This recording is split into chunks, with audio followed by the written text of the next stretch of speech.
Time. Should I call on you? You sure? All right. You never know, so you always have to be ready. Are you all ready?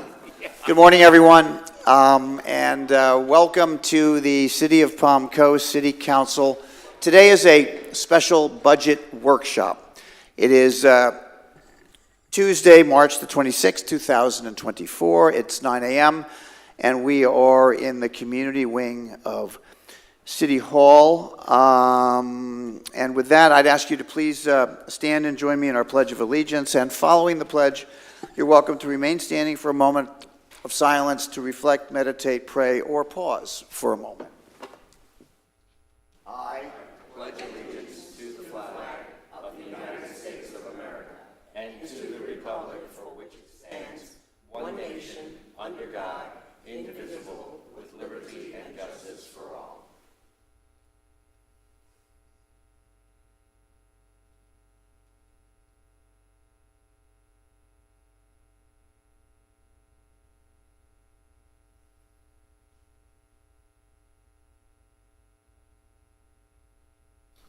I thank you all.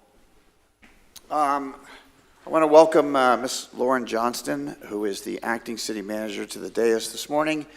And Kaylee, would you go ahead and introduce your partner in crime over there? Oh, sure, absolutely. So with me today, I have Miss Irene Schaefer from our planning division, and she is going to be shadowing the clerk's office to assist you all in the business meeting, the budget meeting next month. Very good. Welcome, and thank you for being here today. With that, I would ask the clerk to please call the roll. Mayor Alfin. Present.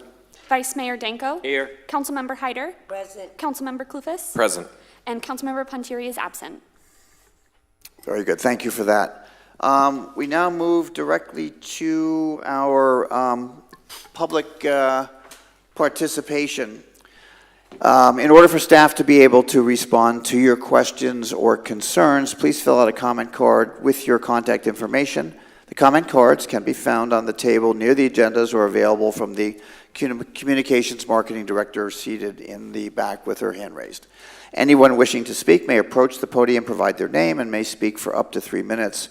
Please direct all comments to the mayor, be concise and to the point, avoid delaying or interrupting the proceedings, and do not make any irrelevant, impertinent, or slanderous comments. Any person who becomes disorderly may be barred from making any additional comments and may be removed. And I would ask all of our public speakers, and I'll remind my fellow council members and everyone on the dais, to just continually try to adjust your microphone so it's as close to your mouth as possible, so that the folks, especially those online, can hear the comments clearly. So with that, I would invite any members of the public that would like to comment to me or City Council at this time.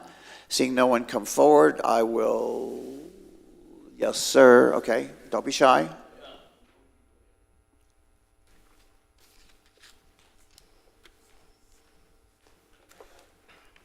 Good morning, Jeffrey Seib. I'm speaking today regarding the events of the last council meeting concerning the termination of City Manager Bevins without cause. This could have been handled quite differently. It's true, the city manager serves at the will of the council, but with all that we have going on, to fire the person the council turns to for action by the entire city staff is troublesome. Because we all want the council, our city government, to work. We all want our government to work for all of us. I would have liked to have known about the council's dissatisfaction with the city manager out in the open that rose to be severe enough for termination. Now, counting Ms. Bevins, the last 3 Palm Coast city managers have been unceremoniously fired. To me, this is not a trend Palm Coast wants to promulgate. Come to Palm Coast, you get fired. So, what's done is done. But when a stone is thrown into a quiet, still pond, ripples occur. In this interim period, we should tread very carefully and slowly with all city council business so that nothing falls through the cracks. I urge the council to give the interim new city manager a slower pace for a period of time, and I hope the business and development community understands this and joins in. The same goes for any thoughts of selecting a new city manager at this time. Searching out is good. Choosing, however, should wait until after the next election. Don't shackle the new group. The same goes for the 2050 Comprehensive Plan. This is such a long-range and important process and document. I recommend the council delay the vote to implement any new plan until after the new council members take their seats. One other item. At the last council meeting, the outside auditing firm delivered their report on last year's city finances and found everything in order and no irregularities whatsoever. This is the same firm that audited the books last year with the same result. I think this should put to rest any call for a forensic audit. What for? Historical purposes? Let sleeping dogs lie. That money can be better spent in the present and future rather than in the past. Thank you. Thank you for your comment. Next speaker, please, Steve.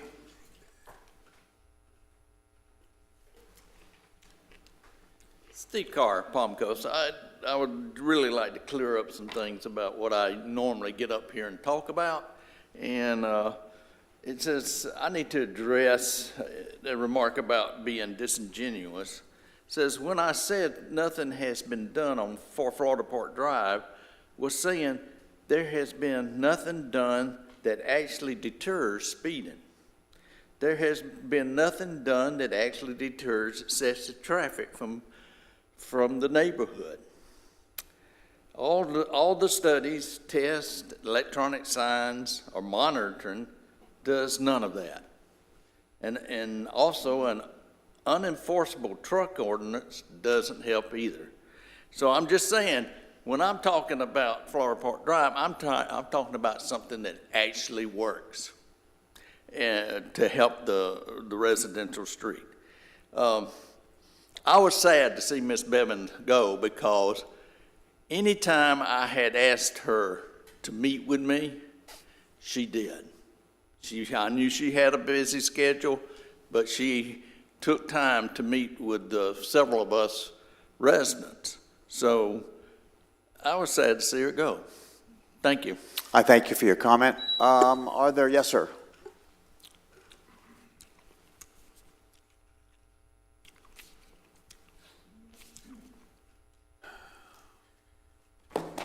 Good morning, Ed Fuller, Honorable Mayor, Honorable Councilwoman, Honorable Councilmen. First of all, I'd like to wish the acting city manager, Lauren Johnston, the very best of success. And I met your mom, and I believe the fruit did not fall far from the tree. There is an article that I'd like the citizens of Palm Coast to look at. It has a socioeconomic and economic impact on our city.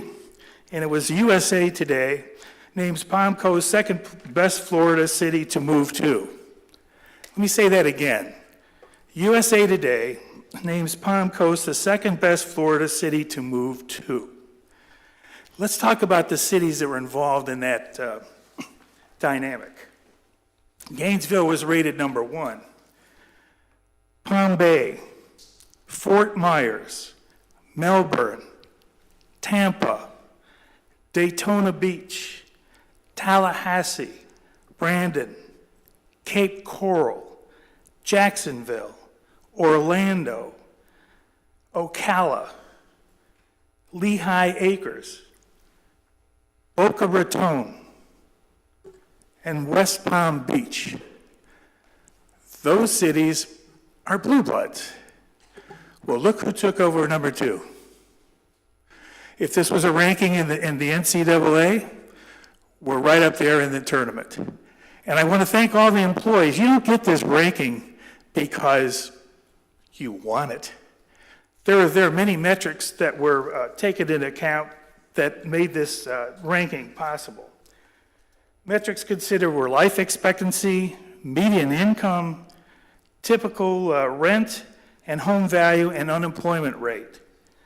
lowest climate risk, and lowest expected annual property loss from climate event. I want to congratulate all the employees that work for the city of Palm Coast. You ought to stand up and give yourself a pat on the back, because the citizens owe you a debt of gratitude.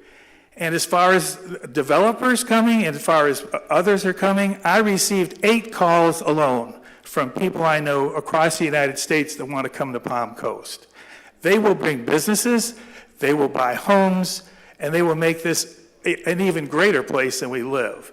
Sometimes when you live in Palm Coast is a navigational beacon to paradise. Thank you very much. God bless you. Have a great day. Thank you for your comment. Are there any remaining speakers that would like to address me at this time?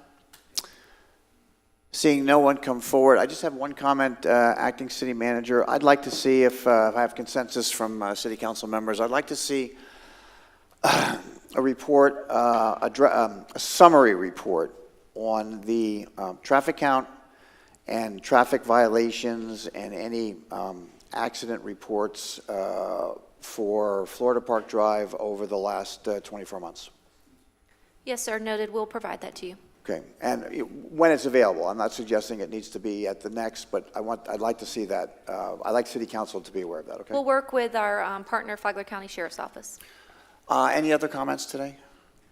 So with that, I'll close public comment from the dais, and I will ask Mr. DiLorenzo to go ahead and, no, I'm sorry, you're sitting there, you're fooling me.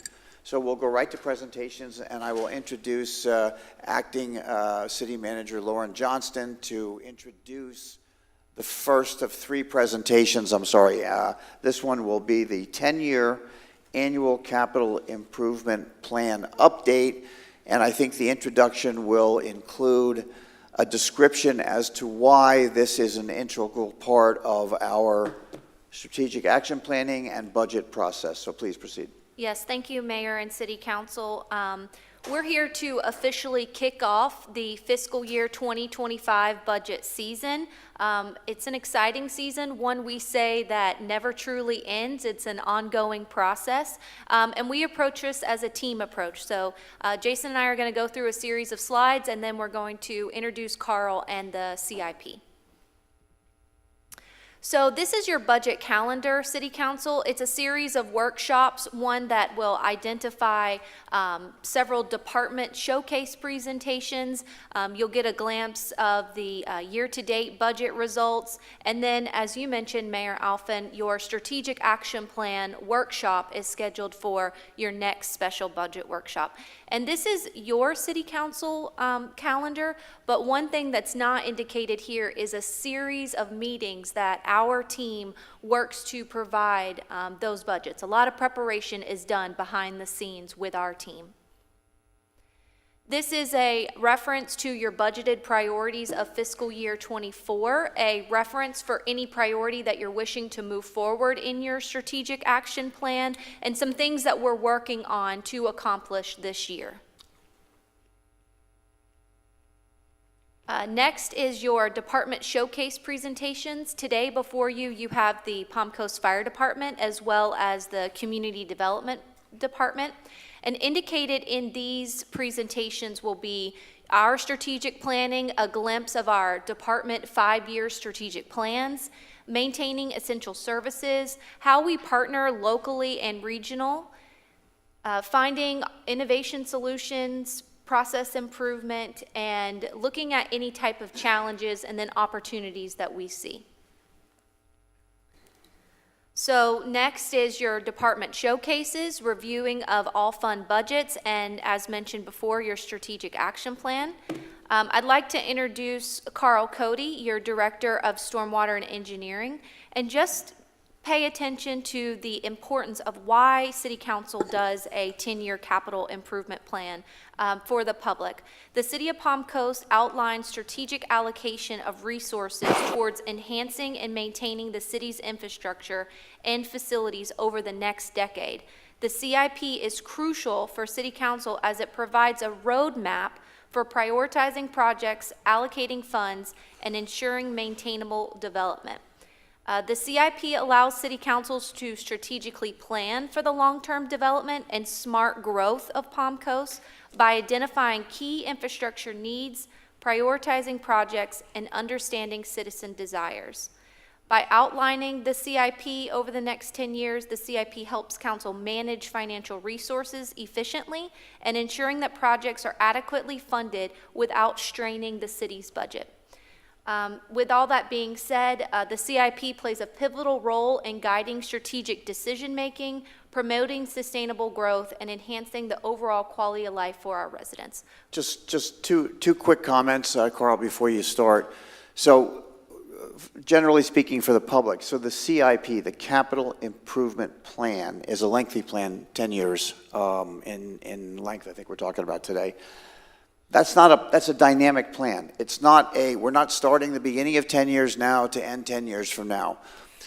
It's an ongoing process, the Capital Improvement Plan. There are things that are already in process. Actually, there are things that have been completed which have dropped off. There are things that are in process that eventually will drop off. And then there are new things that may come on. So it's a wheel that keeps turning. It's not a finite start today and tomorrow process or plan. And number two, if you could just comment very briefly, we are promoting the Imagine 2050 very heavily to the community. Can you just link that into the process briefly for us so that it's not considered completely separate or unique in its function? Sure, this aligns with that comprehensive plan vision. There are elements of the goals, objectives, and policies that are established in the comprehensive plan that put forth the infrastructure needs that the citizen desires. So there's an overlap between the two, and the input that we receive from the citizens will be digested and will be considered throughout the CIP planning process, which is really never ending. Correct. That, along with other tools such as the countywide park master plan, the citizen survey every year, the annual strategic action plan. So all those elements play a factor into that dynamic 10-year plan. Very good. So with that, please proceed, if you will. Yeah, so today's presentation will cover the 10-year capital improvement plan. It's an annual update that's done every year. This will lead us into the 5-year plan and current year budget, which will come next. So what we're talking about today is that more longer-term vision process, identifying how and what we plan on focusing on over that 10-year period. And again, like you said, it's dynamic. Revenues, cost projections, priorities can change. All those sorts of things play a factor. So that's why we do an annual update, just to see if we're on track, seeing if there want to be changes made. And part of the presentation today are also going to cover the specific funds tied to the CIP, because we cover, probably a dozen or so funds, and they each have restrictions on those funds as to how and what they can be spent on. So I felt it was important to cover that today because there's lots of times you hear, why can't we use these dollars over here? Well, you can't a lot of times. So I'll start with that moving forward. We talked about the strategic action plan. We use this as kind of the pillars of how we're going to establish the projects and priorities. So the first fund we're going to talk about today is the Capital Projects Fund. So this is a small county surtax. It's 0.5% of the 7% sales tax that's collected in Flagler County.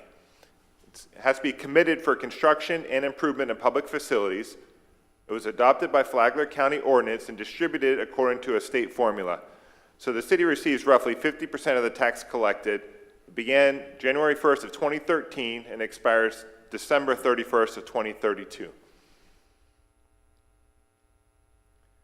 So in this fund... Carl, I'm sorry, if I may just stop you for a second so we don't have to go back. Small county surtax. Would you know the definition of small county? Are we reaching a threshold here? It was based on a period of time. I don't believe the date, 1980 or so. Helena probably knows the specific date, but it was based at a point in time in the past. Florida. And that's how we were designated that the small county. So we won't have to worry whether or not we qualify again until 2032 in terms of the word small. Well, no, I don't know when the state will update their designation of the counties. They're still going by, per the state statute, it's by a specific date that was in the past. Okay. So the capital fund strategy.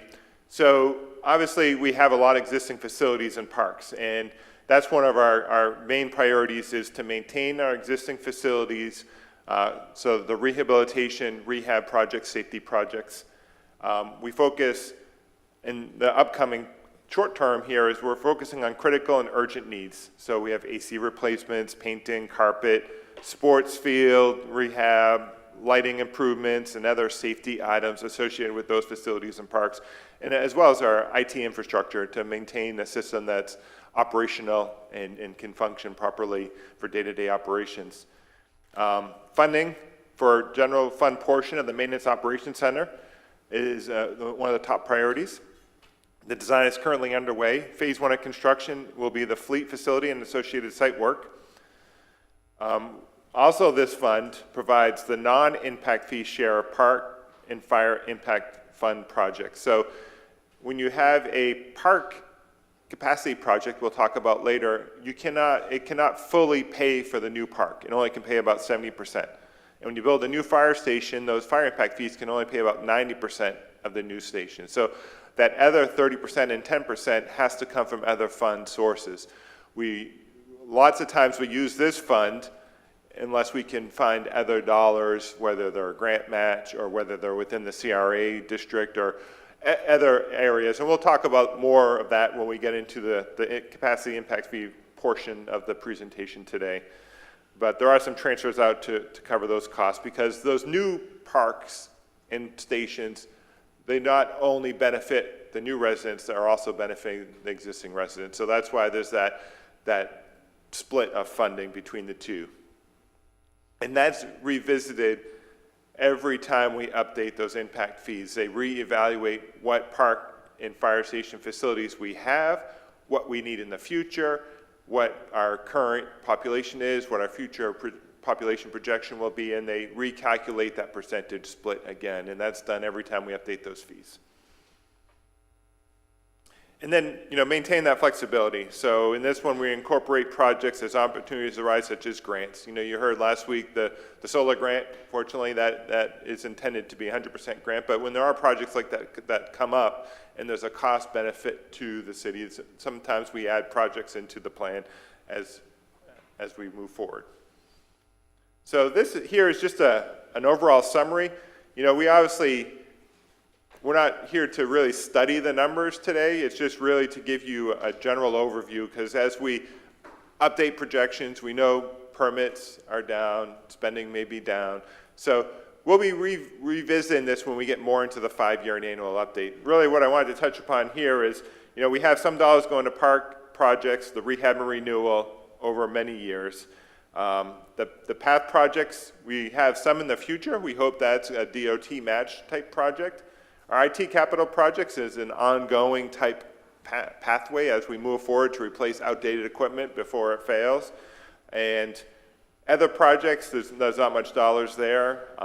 City facilities, primarily that's the MOC, but that can also cover other type projects and renovations at other facilities. Fire station maintenance, that's to maintain our existing fire stations. And then there's those transfers out, and a lot of those have to do with transfers to those impact fee funds projects. So any questions on the capital projects fund before we move to the next one? None. Carl, if you could, none? Vice Mayor? Okay. I'm good. So, Carl, just, I kind of want to get across here that we're not looking at the actual magnitude of the dollars today. We're getting a feel for how the capital improvement project fund works. But I want to underscore that this is a chance for city council members to not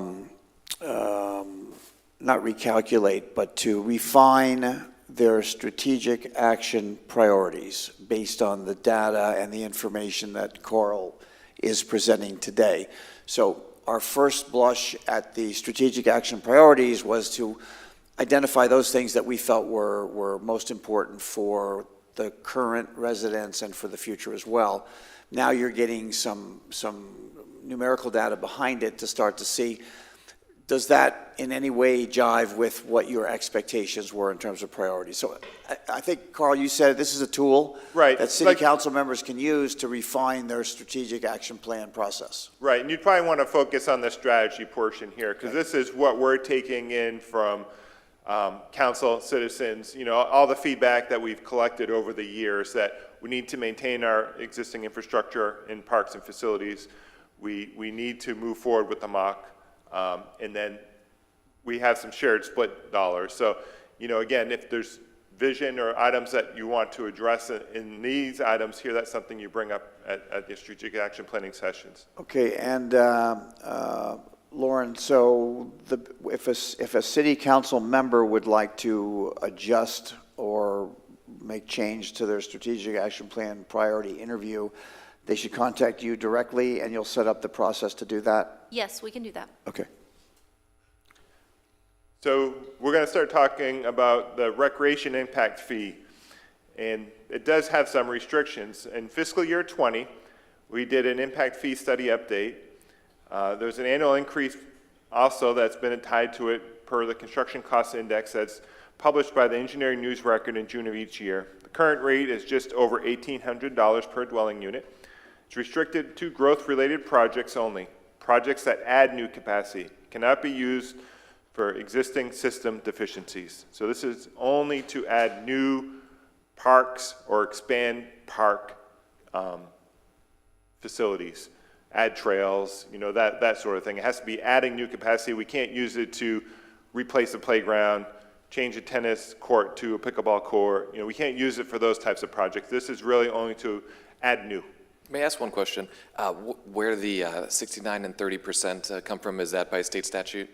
No, well, I believe I don't know specifically what it references, but it's really based on what park infrastructure you have, how much you spent on those parks, what new parks you have, what those dollars are going to be in the future, what your current population is, what your future population is. There's some mathematical formulas that are done per some required analysis that produces that cost-benefit analysis. So- And maybe Jason has So some. basically, this is an equitable use formulation?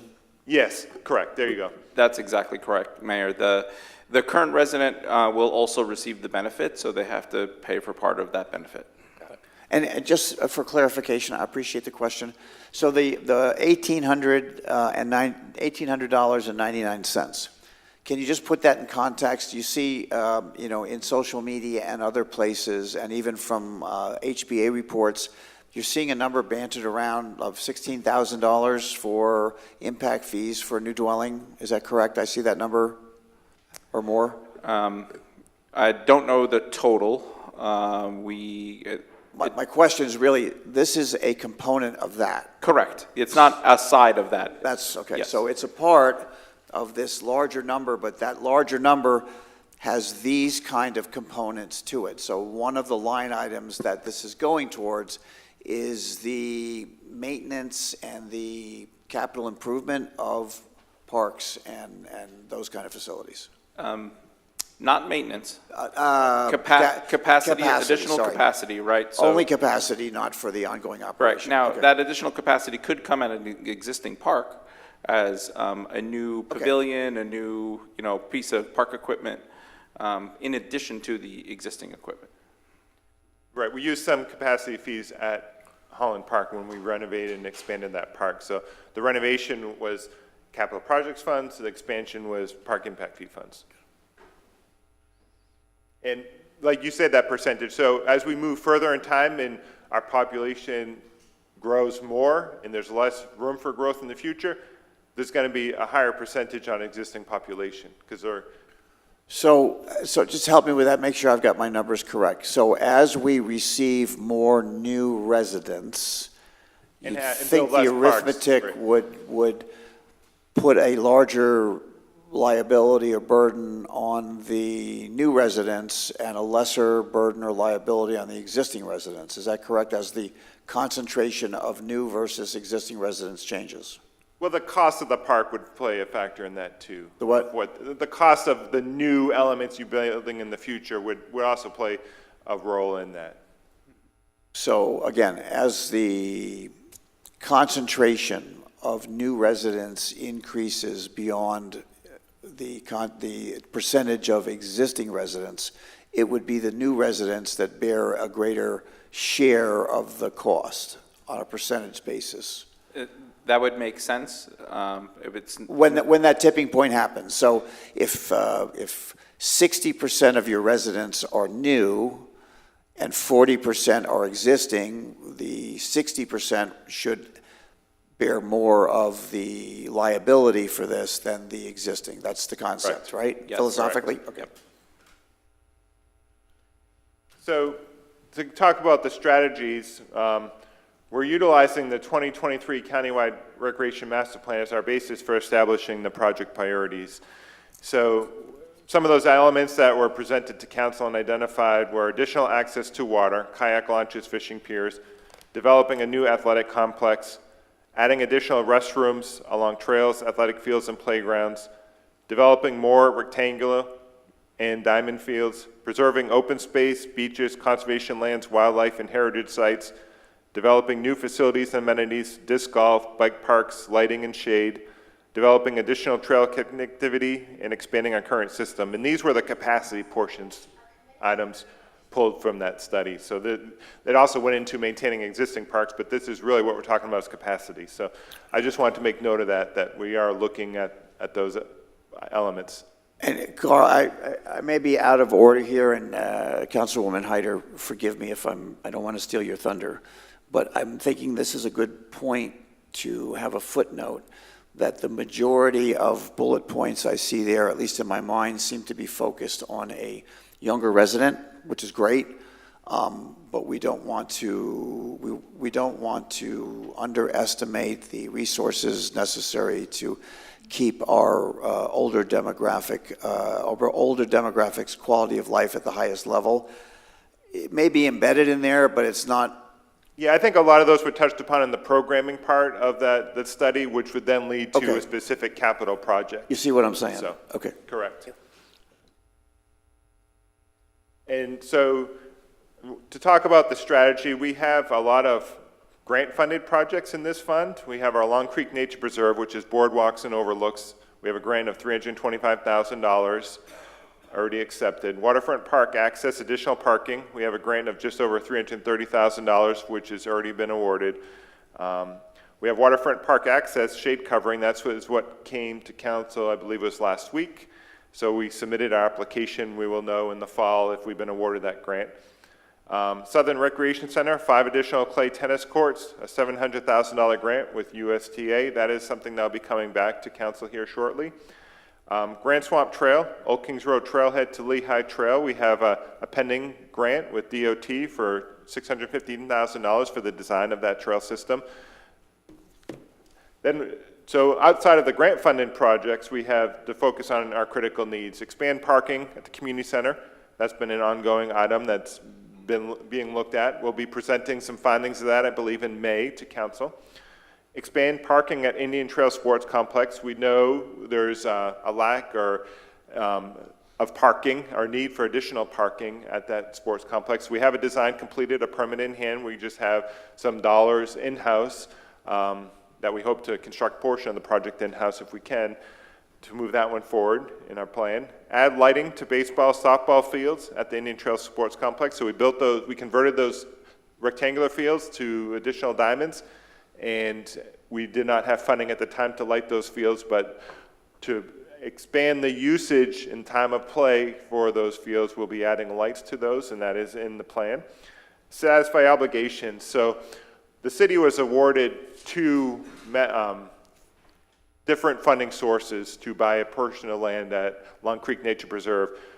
The state portion had specific requirements for us to construct and implement a master plan that was created with our application.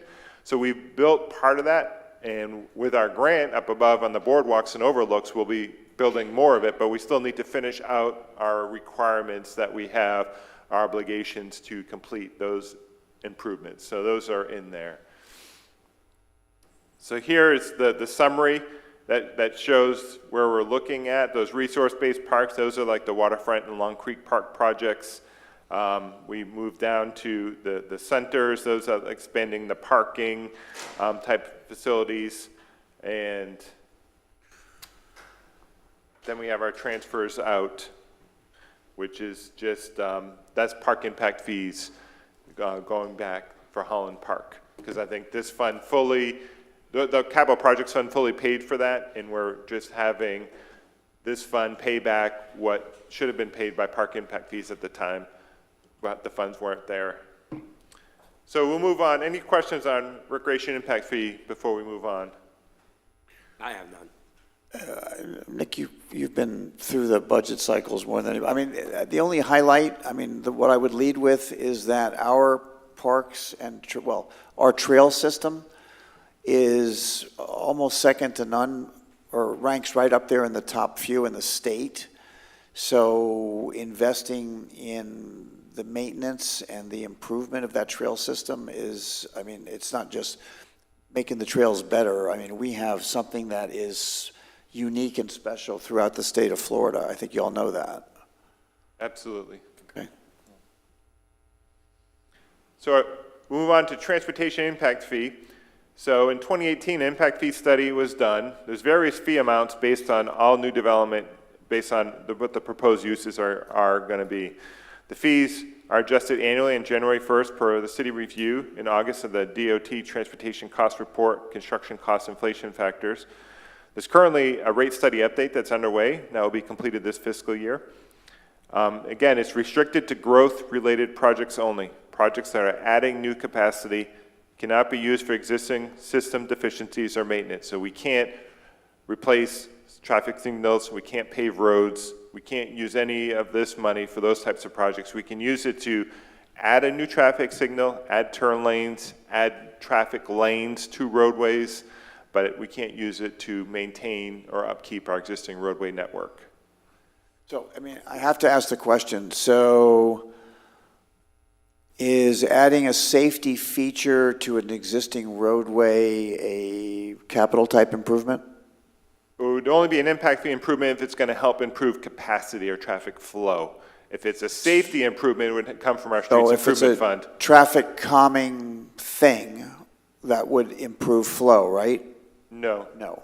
No. Help me understand that. It would have to improve flow, like say you have a roadway, because normally you rate the roadways based on a level of service, and that's usually done through traffic counts. Or you have traffic signals where there's so many light cycles you can't go through the light. So if it shows you add a second turn lane or you add a turn lane, or if you're adding an additional lane or you're adding right or left turn lanes at intersections that are causing not the traffic flow to move, then you're improving capacity, so it can be used for a capacity improvement. If you're just doing it to slow traffic or reduce traffic, that's not improving capacity. And that's by DOT definition, I assume. In other words, that definition is provided by DOT. That's not something that, is that something that we define, or is that a statewide? Yeah, usually the impact fee rate consultant usually assists us in that. You know, there was debate in the past about adding a new traffic signal, whether that improves capacity or not. So a traffic engineer will do an analysis to prove that, yes, it meets the definition of improving capacity because you get more people through that intersection faster. So those sorts of things. As long as you can tie it back to how it's going to improve capacity or traffic flow. Okay. Thank you. So our strategy, again, we have a lot of grant and state appropriation dollars in this fund. We have Whiteview Parkway safety improvements. So we have a grant of $1.6 million. We'll be going out to bid shortly for construction. We're just waiting on DOT concurrence to proceed to the construction phase of the project. So as soon as we receive that, we'll be going out to bid. Old Kings Road widening Phase 2. So this is going to take it north of Palm Coast Parkway, pretty much from the bowling alley up to where Big Mulberry Branch crossing is. So we have an appropriation that we received last year of $18.3 million roughly. We have Belterre safety improvements. Those are improvements from Pritchard Drive down to Royal Palms Parkway. And that is $4.5 million appropriation, and that will be adding turn lanes to a lot of those intersections, extending some turn lanes, restricting some movement. So that was based on a TPO study that was done a few years back. And these projects are located on the city website, on that interactive map? Is that where people could find them if they wanted to know more about it? Yes, our CIP dashboard, yes. Is there? Okay, thank you. Yes. With Matanzas Woods, Palm Coast Parkway Connector Loop, we have one state appropriation from last year of $25 million, but we have some pending appropriations in the upcoming state budget that will bring the total to $105 million that is pending. We continue to pursue grant funding for Old Kings North widening Phase 3, and then Old Kings Road South Phase 2A and 2B, which will take us pretty much from Town Center up to Palm Coast Parkway. We do have an appropriation to do a study on that segment. We'll cover here on some upcoming slides. Old Kings Road's extension construction, that is north of Matanzas back to Old Kings Road. We have Matanzas Woods 4-laning, Phase 1 and 2 design and construction. This was it's already on the TPO list. It's just awaiting funding in the work program. SR 100 intersection improvements at Belterre and Seminole Woods. This is a new project we'll be requesting some funding from through the TPO. There will be some improvements. DOT will be paving 100, and part of that paving project, they are adding a right turn lane in both directions at Seminole Woods and Town Center Boulevard intersection. So you'll see those right turn lanes get added on 100 when they repave. Arterial corridor intersection safety studies. We know we studied Belterre, we identified some fixes, but there's lots of other corridors in the city and intersections that need to be looked at. So we are requesting some planning study dollars from the TPO to continue those studies throughout the city. And then transportation system improvements. We currently have extension of Citation Boulevard underway, under construction now. So I don't show those pending appropriations in this budget since we don't have those dollars yet, but this just shows they're all really tied to those projects. Bulk of them are those grant-funded projects in here. So any questions on this fund? I do have a question. Can you go back one screen to where it was showing the pending on the Matanzas Woods, Palm Coast Parkway Connector Loop? How close are we to that being approved, where it says pending? Where are we in that process? That, Jason probably can give an update, but it's been included in the proposed budget that is, I believe, will be or going to the governor for approval. So once he reviews it, I think he still has opportunity to do some line item vetoes, so some of these could get cut. Where are we within the government with that? Good morning. There's 3 bills that make up that the remaining dollars, or the second year of funding for the project. All 3 bills made it through into the final budget, and 2 of them are funded through the state general fund. 1 is funded through the state transportation trust fund, and they are, as many bills, they're still waiting for the governor's approval.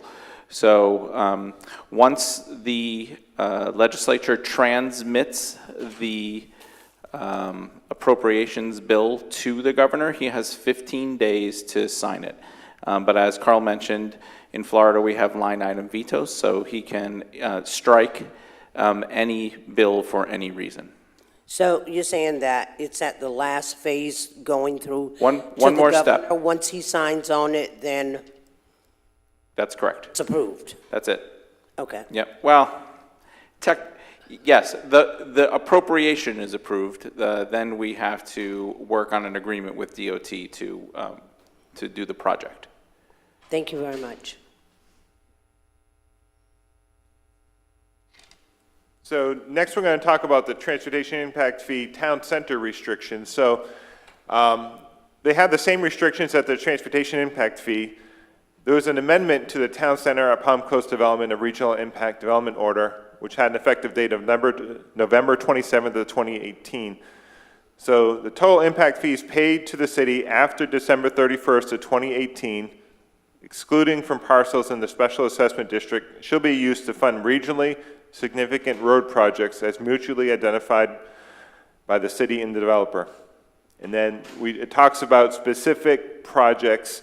It talks about Royal Palms Parkway extension and box culvert, which will enable Royal Palms Parkway to be 4-lane from Old Kings Road to or under the highway and back. So it does talk about those impact fees can be generated from town center to fund that project or other significantly road projects as agreed to by the city and developer. So these are just basically saying transportation impact fees collected within town center stay within town center, and they can go to this project or another project that the city and developer agree upon. So we have to hold those funds in a separate pot. So right now we do have that, we did receive a $500,000 appropriation last year, and it included we have a partial study or design done for Old Kings Road, but not the connection piece coming back town center intersection. The analysis with Royal Palms and town center, we know is congested. It's a very active intersection. So really, we added this into that scope when we update the Old Kings Road project as part of this analysis. So here's just a summary. There's not a ton of dollars in here, but we do show when the dollars come in, and as the more development happens in town center, these dollars will stay in here and go into this pot.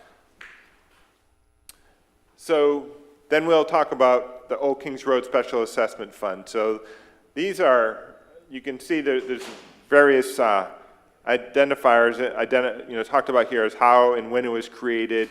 It was really property owners along Old Kings Road from Palm Coast Parkway, or just south of that, down to 100 to realign and 4-lane the roadway. It talks about the funding of the first phase, repayment of that fund. It talks about moving forward to construct the remaining improvements from town center up to Palm Coast Parkway. So basically, again, when those properties develop, or when they pay impact fees, they're paying back the loan, then any additional impact fees collected stay within this fund to continue construction of the next phase of improvements. So again, this is tied to that $500,000 appropriation the city received. So, Carl, is this, just to simplify it just a little bit, you worry about the detail part, but yeah. Could you kind of broadly classify this as a pay-as-you-go initiative where as development occurs along that stretch of roadway, those that would develop properties that they own are paying to improve the roadway to create access? Is that? Well, when it was initially set up, they wanted to bond the entire project because in order to develop, it also included extension of utilities, which would get constructed when the road was widened. So there are areas of the roadway that don't have utilities that need it. And because during the last, I guess we call it this recession or whatever it was in 2008, they weren't able to obtain a bond. And that's why the entire project wasn't built. But the initial thought process was the whole project get built, then the property owners would pay the bond down over time. Now we're into more of the pay-as-you-go. There is some responsibility of the city to pay a portion of the project. I think from going from a rural to urban section, I think the city's paying 20%. The city's paying for the construction of the utilities when the roadway gets constructed. So yes, right now we're seeking grants and other assistance, but it is kind of a pay-as-you-go process. So, I mean, the theme is we are ever looking for ways that development can pay for its own improvements going forward. Yes. Okay. So again, the remaining phases are broken into two pieces, a 2A, which would get us from Town Center intersection north to, roughly Toscana entrance, and then 2B would be the remaining of the roadway. So the current agreement calls for to construct 2A when that funding is available. So that goes to your pay-as-you-go program.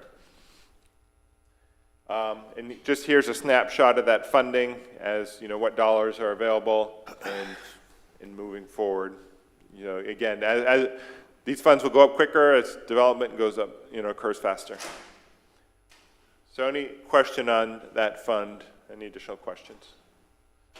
No, go ahead, please. So fire impact fee. So in fiscal year 20, a rate study update was performed. It also has an annual increase per the construction cost index. Its current rate is $428 roughly per new dwelling, 69 cents per square foot for non-residential. Again, restricted to growth-related projects only.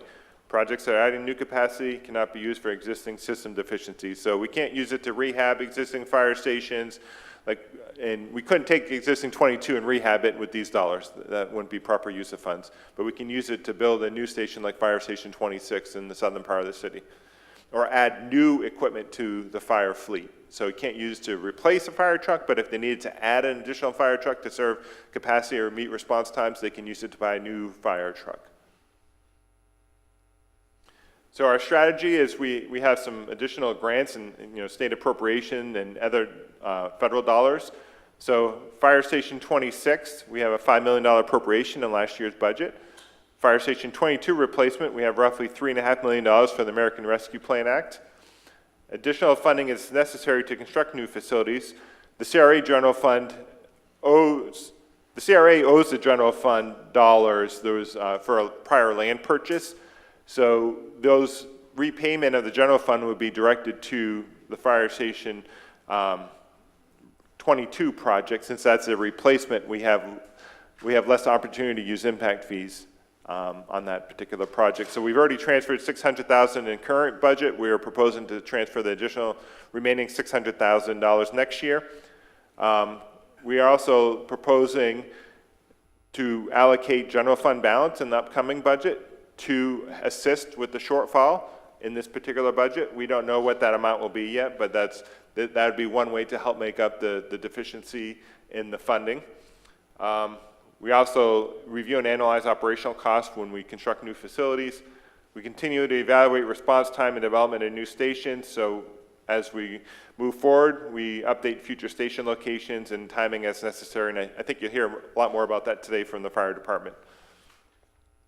So this just kind of shows, you know, in our 5-year plan, we really are focusing on Fire Station 22 and 26. Ideally, we would proceed with both of those concurrently. There are some grant timelines or deadlines on what we need to use to expend those dollars or enter into contracts to spend those dollars. So we're going to continue to analyze those. We are making design adjustments to the project. So we've been looking at ways to reduce the cost, and I think by the end of April, we're going to have a much better idea on what the actual construction cost is going to be. We're going to much further design, a refined design, try to reduce the cost of those projects altogether. So the Streets Improvement Fund, there are two major sources of funds here. The local option fuel tax, currently 6 cents per gallon of fuel purchased in Flagler County. It's distributed per an interlocal agreement based on the road miles that are maintained by each respective agency in the county. It's restricted for transportation expenses. State revenue sharing, it's a portion of state sales tax and use tax collections and 1 cent municipal tax. The state requires 22% of these funds to be used for street maintenance costs. I know back in 23, we transferred 45%. I think last year it was a little less, it was less than that. But that is, we need to do at least 22%. And this is our strategy. Carl, I'm sorry, just because of the slide before it. I asked this question last year, and I apologize, I was unable to understand the answer. So there are more cars driving on Palm Coast roads this year than there were last year and the year before. I'm having a hard time understanding, when we get to the budget piece of this, why the revenues from fuel tax are not increasing, at least kind of in line with the population. And I didn't get an answer that I was able to fully digest last time. Yeah, well, The split between the agencies is based on the road miles maintained. So I know we do an annual update with the county, and because we have Transmap that mapped all our roadways, we know exactly how many lane miles we have.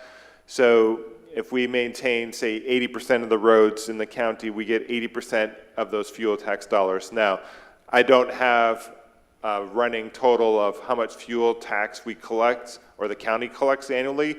That's something finance may be able to provide you with. So I just, because I see the word gallon, so to me, that means that it is somehow based on the amount of fuel actually purchased. I do understand your point, Yep. that it could also be tied to the mileage of the roadways, but gallons and mileage are different.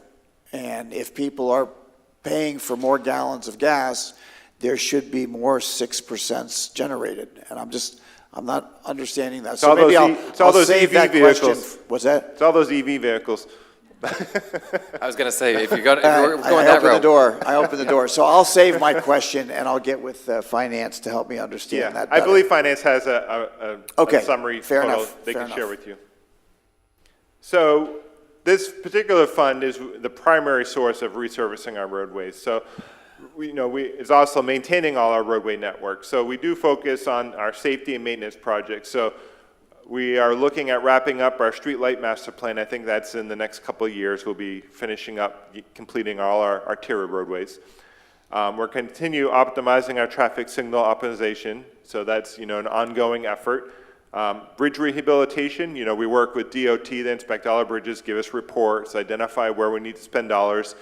Fortunately, we got through our major rehab of our bridges, so lately it's been just a lot of more preventative maintenance and some upkeep that we have to do. Rehabbing our existing traffic signals, so, in the past 20 years, we added quite a few traffic signals throughout the city, and as those age, we're going to need to spend more dollars in the future to rehab those. So that is something we're going to be hit with, is those costs are going to increase much more drastically than the revenue as well. So it's just something we want to pay attention to when we look at this 10-year plan of making sure we are projecting for our future needs. And then safety improvements. So you talked about those safety improvements, traffic calming measures, adding islands, any of those sorts of items along the roadways that are going to improve safety, not capacity, would come from this fund. Pavement management program. So we strive to maintain our current PCI on average for our arterial roadways. We incorporate global treatments in residential roads based on funding availability. Last year, or this current fiscal year, we have $1 million. We are just about to kick that off, I believe, in April. I think we have a pre-construction meeting with our contractor later this week, and we'll get a schedule and timetable on moving forward with those global treatments. Our goal is to try and get through another $1 million next year. I think that's our target right now, to move forward with that. But additional funding in the future, in order to maintain our PCI is something that is going to be necessary. You've all heard this before, so I'm not going to dwell on that. Currently deferred items, just to help with our pavement funding, we've delayed any funding for entry neighborhood signs unless they're part of a project. So along the Belterra corridor safety improvements, neighborhood signs are being impacted or within the limits of scope of work. So we're rehabbing those neighborhood signs with that project because it's all connected as a part of our project. But we're not doing standalone sign projects. Parkway beautification, they're only done, again, if it's part of our project. We're not going in and rehabbing or redoing medians unless it's part of a project. And sidewalks, bike paths, and pedestrian accommodations has kind of been unfunded at this point in time to focus more on maintaining the roadways. And so this just shows the funds coming in, and you can see the bulk of the expense is under street rehab and renewal, which is primarily the global treatments and the milling and resurfacing, which is, the bulk of the revenue that comes in every year. So that's really primarily what we're using those dollars on in this fund. The SR 100 CRA is a tax increment. It's restricted to development with the CRA. So we have a few items in here. Repayment of debt service. So there's loan one. which is final payment is this fiscal year. And then we have a second loan, which the final payment will be in fiscal year 28. We have a repayment of the general fund that we talked about that, half was this year, the other half we're hoping to be, in 25 budget to go towards the new fire station. Funding for non-impact fee, share of park impact fee fund projects. So this was the Southern Recreation Center, Lehigh Trailhead. Rather than use capital projects fund dollars, because it was in the CRA, we could use the match, the non-impact fee portion from the CRA fund. And then we also have funding for the Kickstart program, so it's to provide transfers to the utility department to fund impact fees for some of these upcoming and ongoing projects in town center to cover that program. And then we are identifying short-term maintenance and operation projects, so we're hoping, towards the end of our 5-year and once the CRA fund expires, to have some dollars set aside to resurface roadways. So this would help our resurfacing program. Can you just briefly describe the boundaries of the CRA so that the public understands what geographic area we're talking about? It's pretty, generically, it's roughly Old Kings Road on the east, Belterre on the west, 100 on the south, and pretty much Royal Palms on the north, although there's a little section that goes north of Royal Palms along 95, generically. That's So, town center. town center. Okay, very good, thank you. And I'm sorry, in the last bullet, would that also include funding for additional signs or signage? If we, no parking or some of the things that we've talked about at prior council meetings. Yes, it could be used for It doing could, those sorts okay. of things. And we had art in public places has been talked about, like in the roundabouts or whatnot. So Gotcha. Central Park improvements, those sorts of things, yes. Thank you. And this is the fund summary that just kind of shows it has to be a zeroed out fund every year because it is a CRA. The Stormwater Management Fund, again, in Ordinance 2011, authorized to establish the stormwater utility charges. This is when the big engineering analysis was done that identified how ERUs were calculated, how they're distributed, how they may be prorated based on existing stormwater systems. There's a big, long report. In 23, we established, there was a stormwater update that was done. And so the fees and charges were updated and adopted by council. And in that study, there was identified capital projects to be completed. So the study also identified loans to be utilized to fund various capital improvement projects. So in terms of the strategy, we have some grant-funded projects. The London Waterway Improvements is currently underway. It's a little over $6 million is funded by the American Rescue Plan Act. And then we have a grant from the Water Management District of just over $900,000. So the majority of that project is funded through grants or federal dollars. The P1 weir replacement was an appropriation last year. So that one, I believe, we just awarded. So we'll be starting up construction here, shortly. And then we have a pending appropriation in the current budget to replace the major crossing on Colbert Lane. That's our major outfall. It's going to have I think we've heard about this many times. It's going to have big improvements to the woodlands and other surrounding properties in terms of it's one of our major outfalls for the city because we have a lot of the water funnels through Grand Swamp and then it heads north and south. This is the north outfall point, so it's kind of a restriction point. We want to complete loan-funded projects. We have several items here: Belair Waterway, Section K improvements, Pine Grove Waterway West freshwater canal dredging, some capacity improvement projects, drainage improvement projects, and stormwater pipelining. We have many, many projects lined up for that. So those are all tied to an upcoming loan. The major loan is in the 25-year budget. We replace and rehabilitate aging infrastructure, so that's part of our in-house staff as well, doing pipe replacements and those sorts of things. We to get them before they cause road failures.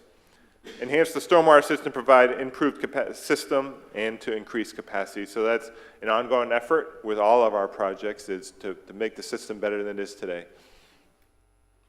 So this is just a snapshot of the various components of the capital improvement plan and expended dollars over the 10-year period.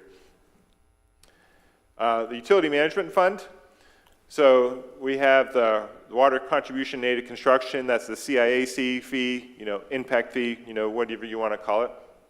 24 study identified, and it was adopted by council to have an increase of 35.71%.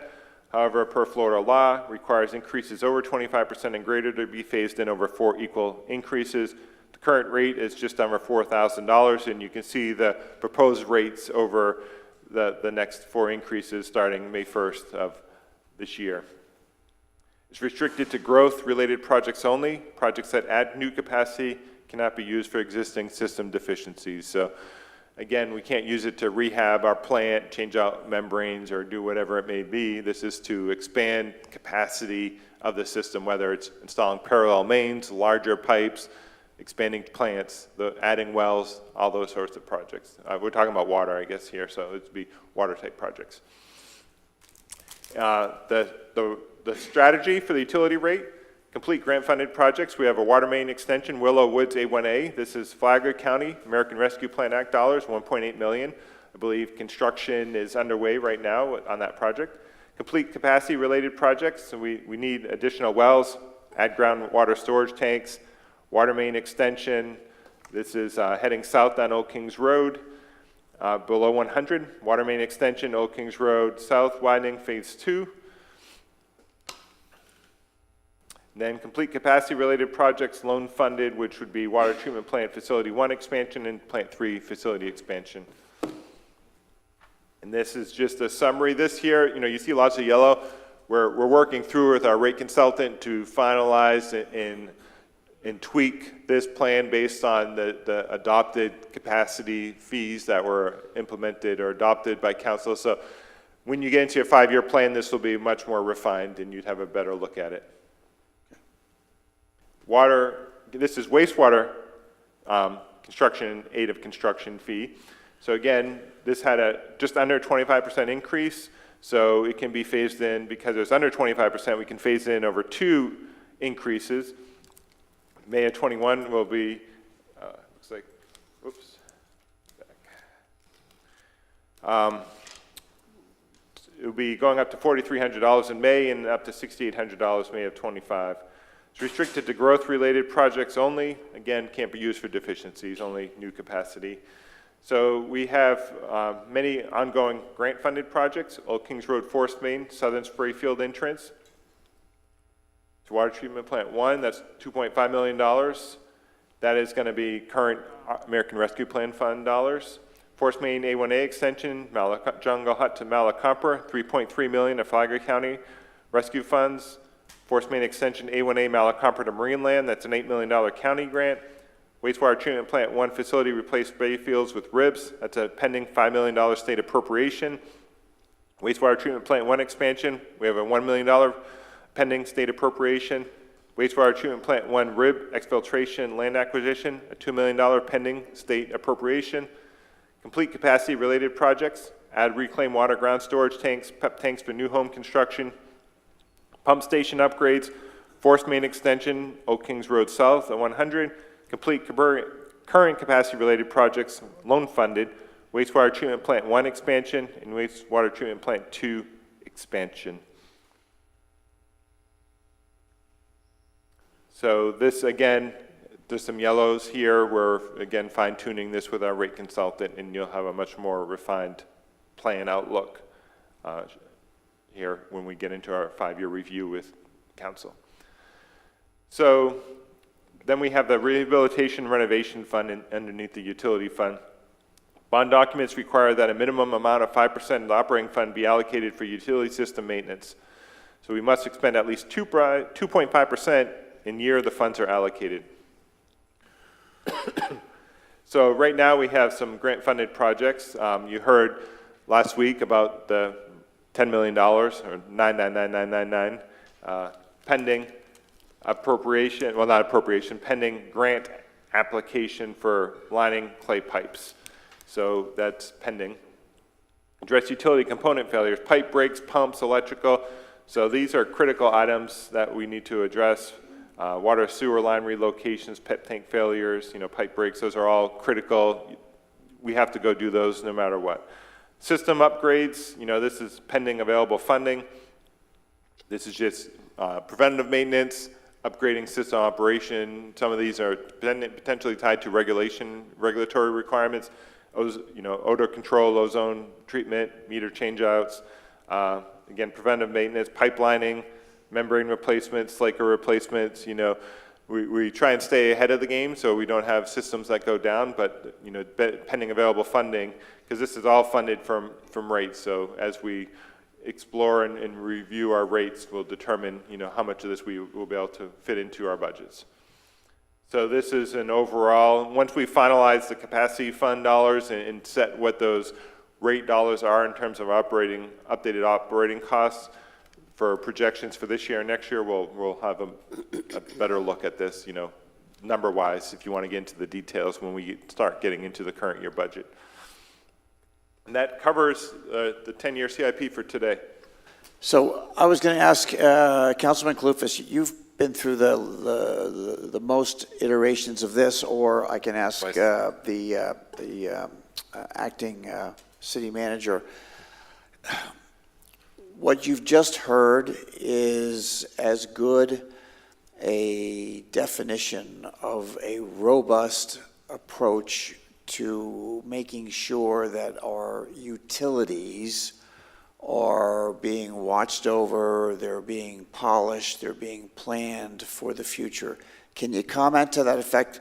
We have a very small audience today. I hope there are more people listening online, but what you often hear is, what are we doing about infrastructure? Well, Carl has just shared with us the better part of an hour's worth of description on a multitude of these initiatives and projects. Yeah, absolutely. I think our staff, our leadership, do a tremendous job with strategizing and formulating the most critical components of our infrastructure that need improvement for the potential of catastrophe. When we're talking about drainage improvements, these are things that, fortunately, knock on wood, we've been able to see through storms where we need improvement in our systems. You guys have been able to identify it.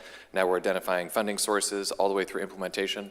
I think you also do a tremendous job with the funds that we're able to allocate to road improvement, and I think if we're listening to the sentiment is that we need to be able to allocate more funds to continue to keep the roads at the level of service that we expect in Palm Coast. But yeah, as far as our utility is concerned, I think you have identified the absolute most critical improvements that are planned in a timely manner, and I think you guys do a tremendous job with that. I have no qualms at all over the last 8 years. You have been tremendous to work with, and I've seen a lot of these items come from fruition, actually all the way from the identification of, hey, there's a problem here, to now we're identifying funding sources and it's actually going to be implemented. So I've seen these things from, the genesis, and here we are actually implementing them. So thank you for all the hard work over the years. Thank you. And Vice Mayor, Ditto, by the way. Well, also, Thank you, Carl. I want to underscore that so many of the things, with the exception only of those that said pending, if you're grant pending, or what was the term you used? Yeah, pending. We have many more grants we've put in here. I didn't put all of them, but we keep seeking grants. But the idea that those that didn't have that comment are probably going to hit your list of kind of must-haves. I mean, these are the things that allow the city to get up in the morning and operate every day. Mm-hmm. Absolutely. Okay. Comment? And Mayor, often, investing in our infrastructure improvements stimulates economic growth, right? So by attracting businesses, fostering that job creation, enhancing property values, ultimately benefits not only the city's economy, but also our residents. Yeah, and I mean, I also reference, when you talk about public safety and utility are right up there. You can't really build your city unless you have those two well underway. Very important. So, Carl, thank you. I think we all, Kathy, any a comment? For the presentation. Yeah, thank you very much. Okay, our next presentation is Chief.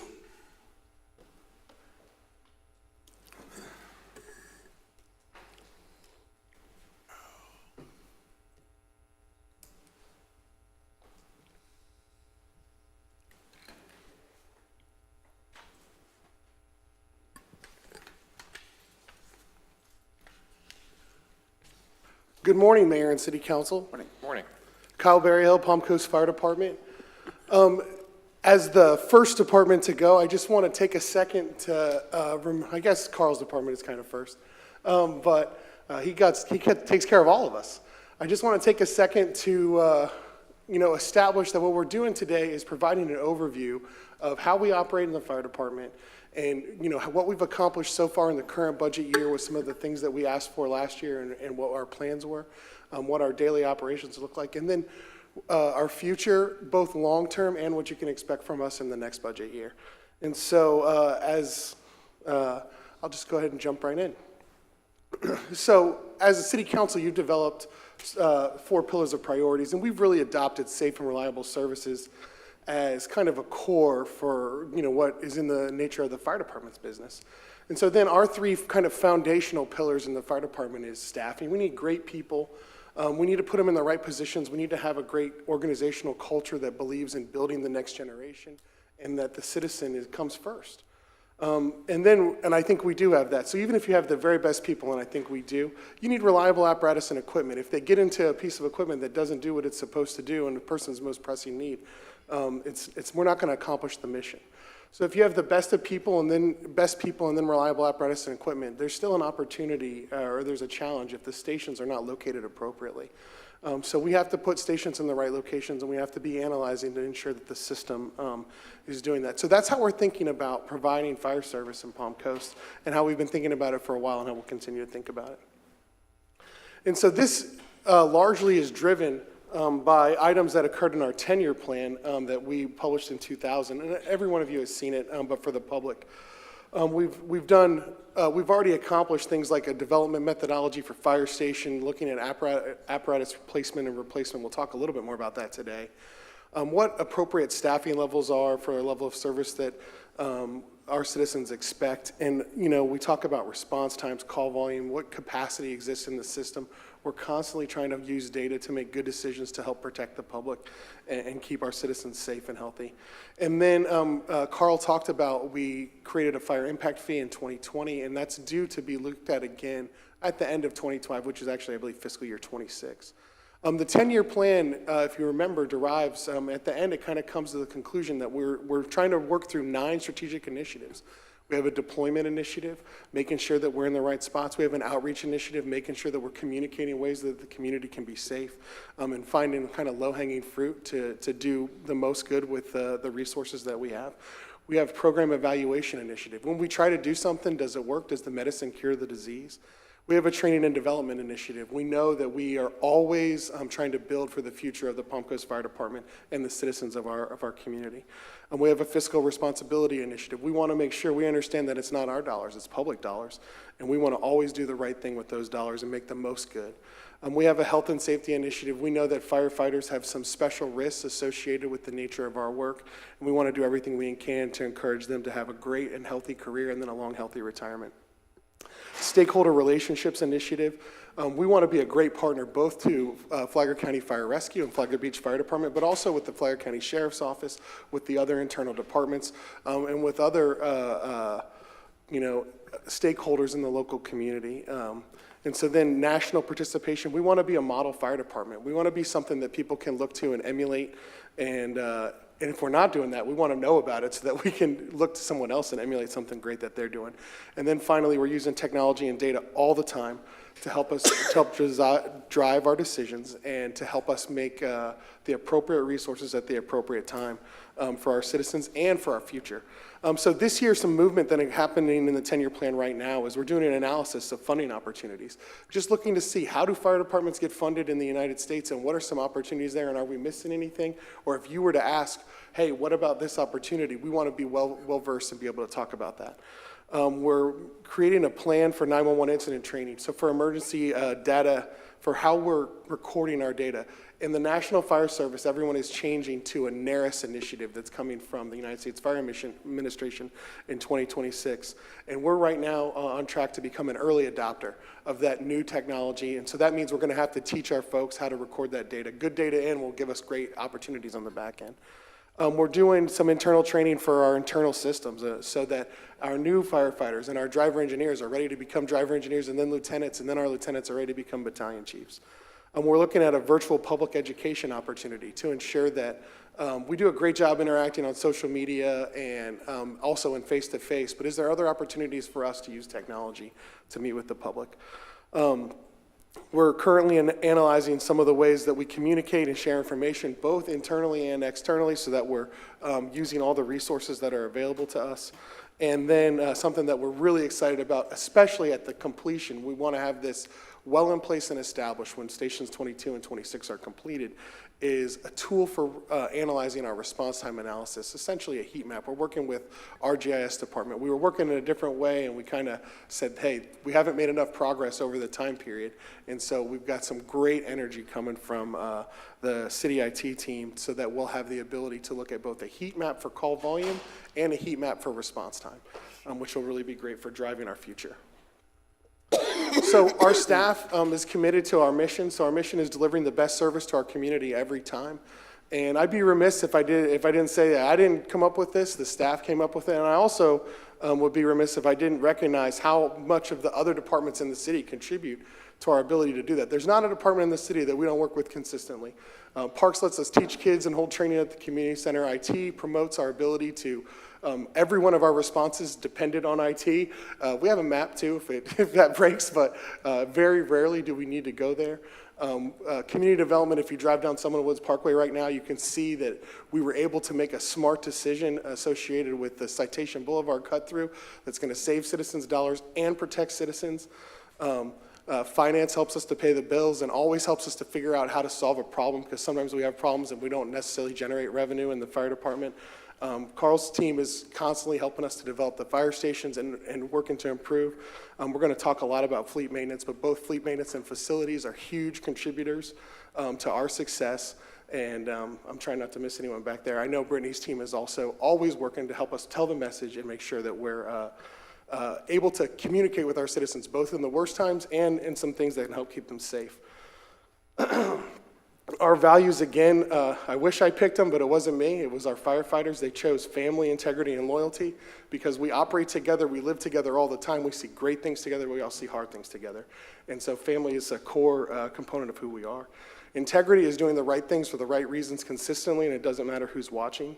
And then loyalty works together with integrity. It means that we are loyal to our people and to our standards. This is how we're organized today. We have a North and a South Battalion on the operational line, so we have 3 engine companies in the South Battalion and 3 engine companies in the North Battalion. The South Battalion is Engine 21, the Coles Fire Station, Station 25, which has an engine and a ladder, obviously right around the corner from us, and then also right around the corner from us. We're operating out of the airport today. We're calling that Engine 29, so that when we transition into Station 26, it's really Station 92. But we can see the difference, how we can look at different data models at that time. But that's been going on since May of last year, and we're having a lot of success. We'll talk about that in a little bit. In the north end, we have Station 22, which is up for replacement across from the community center. And our oldest fire station, Station 23, that is in one of our rapidly expanding areas of the city in the northwest corridor, and then Station 24 that's in one of our most established areas in the city. We also have a prevention and training division. One of our KPIs is preparing for a new fire station all the time, and our training chief does a great job of helping to prepare our current and our intern crops, also working with our junior firefighters and making connection and recruiting. We'll talk a little bit about challenges associated with staffing in this fire service in Florida. And then our battalion chief of prevention, and we have a new position that's starting this year, our fire inspector lieutenant. They have a great bead on both ensuring that as new things develop, that they're meeting the standards so that we can protect those things, but also ensuring that where our residents are going on a daily basis, that we're keeping those things safe. And then we have a wonderful group of volunteer firefighters and fire police that respond. You see the fire police all the time, and they do a ton both to help us in a public safety way, like in public events, and also consistently to help to manage the traffic. That staff is dealing with an expanding threat matrix. When I started in the fire service, we do not respond to active shooter hostile threat events the way we do it today. In addition, there's things like drugs like fentanyl out on the streets where just being exposed to it can really, really harm a firefighter. We didn't know that cancer hurt us in the way that it does. There's a lot of things associated with that. But we're going to continue to respond because there's not a 912. So when someone calls for an emergency, we're going to be the one who goes, and we're going to continue to find ways to do it that protect firefighters, but most importantly, protect the citizens And we're going to do that using our incident priorities. Our first priority is always life safety. We care the most about a life. Our next priority is property conservation. We want to make sure that anything that hasn't been destroyed, that we do everything we can to save it. And then our final and very also incredible incident priority is incident stabilization. Our goal is to help our citizens get back to their life as soon as they can. And so that's how we think about responding and preparing to respond. And so from a staffing standpoint, we needed to know how many. So we've utilized some national studies that show that 5 people, 4 people, and 3 people, and 2 people, that the more people, things get done faster. At the 5 point, the threshold kind of starts to become a little bit closer, but by our analysis using the National Institute of Standards and Technology study that was done, and then we also replicated those studies internally, we think that 5 people is something to shoot for from a level of service standpoint.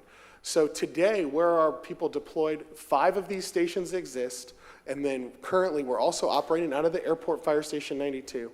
So at 21, 22, 24, and 92 today, there's a 3-person Palm Coast Suppression Unit, engine or ladder, along with a 2-person Flagler County Rescue Unit that has paramedics and firefighters on it. So a complement of 5 responds out of that station on a significant amount of the alarms.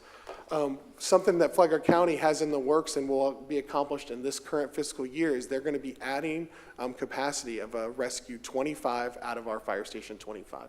Something that we did is we made sure that there was room for them, and we worked really hard with Chief Tucker to ensure that he knows that every time we develop a new opportunity to respond, that we're going to have a place for their staff as well. We think that working together in the way that we have for the last several years is a huge win for the community. So from a staffing standpoint, we have to make sure that we have great culture, that we're working really hard to recruit. We'll talk a little bit about some challenges there in a second. But from a staffing standpoint, in this fiscal year, you're not going to see an additional ask for staffing. That we think that I say that. We have 3 additional staff that come online on April 1st. And so we'll be trying to recruit those positions. But we believe that the full-time equivalent positions that we have today are going to get us through fiscal year 2025. So you're not going to get a staffing ask from the fire department this year. So next, let's talk about the next foundational piece of providing effective fire service, which is our apparatus and equipment. We're super blessed to have the Public Works Department. There was a time when a couple of firefighters and some wrenches did this work, and it's way better today with Roger and the team over where we work for Matt. And they don't necessarily do it in the best of situations. I don't know if you've seen, many of our trucks don't fit in the bay where they do the work. So they have to make some choices about, can we do this work when it's bad weather? What's the safest way to do the work? I know you guys are working on that with the establishment of funding for the mock. But our apparatus, having reliable apparatus is important because when someone calls for us, we have to go. And so we have 6 frontline pieces of specialized fire apparatus. Those are our 6 engines, frontline engines. Then we have 3 backup apparatus that are there for continuity of operations, like oil change or new tires. Those are day-to-day things. And sometimes there's longer-term things where we have to rebuild a pump or something like that in an engine. Then we have 2 aerial trucks, and both of those are cross-staffed at those stations, so they respond as appropriate to the type of calls. We have 3 wildfire or wildland trucks that are able to do some specialized things and help to protect, what we consider the wildland urban interface, where the woods meets up to our houses, and we love our trees here in this community, and sometimes that means that we have to go protect the homes that are close to those trees. We also have several multi-purpose trailers and support vehicles. Essentially, we choose to put our confined space equipment as one example. We have a confined space team that helps protect utility workers. We have to have it because we have the utility workers that go down into these sometimes hazardous areas. And so there's specialized training and specialized equipment. We house that in a trailer and have a plan for responding. And we've had a couple of significant responses over the years, including at, not in this year, but we've had a great response at our water tower on a rescue, and then at another one of our water towers, but that's actually in the hammock in the last 24 months. So having some flexibility, having some depth, and our fleet being incredibly reliable, you put that together with our volunteer support team and the fact that we have 3 shifts. When things get very bad for the city, we're able to change and go to like a 2-shift model and really upstaff. And so you've seen that during hurricanes. We've also, I've experienced it in my career during wildfires as well. And so the reliable fleet helps to get us there both in a normal day and on the worst days. So the apparatus and equipment, part of our foundational, pillar in the fire service has some challenges. We spoke with, some of our vendors associated with fire trucks. If we were to order a fire truck today, there's a 30-month delivery on new apparatus from time of letter of intent. And there was a time where only one vendor was willing to accept letter of intent. Because we maintained several relationships, we were able, when we went and they said, oh, we're not doing that anymore, we went to found another vendor and were able to go, and actually the vendors have changed their practice largely based on the decision we made. But there's rising costs for new apparatus. So what we've seen is a 7.5% to 14% annual cost increase of fire apparatus.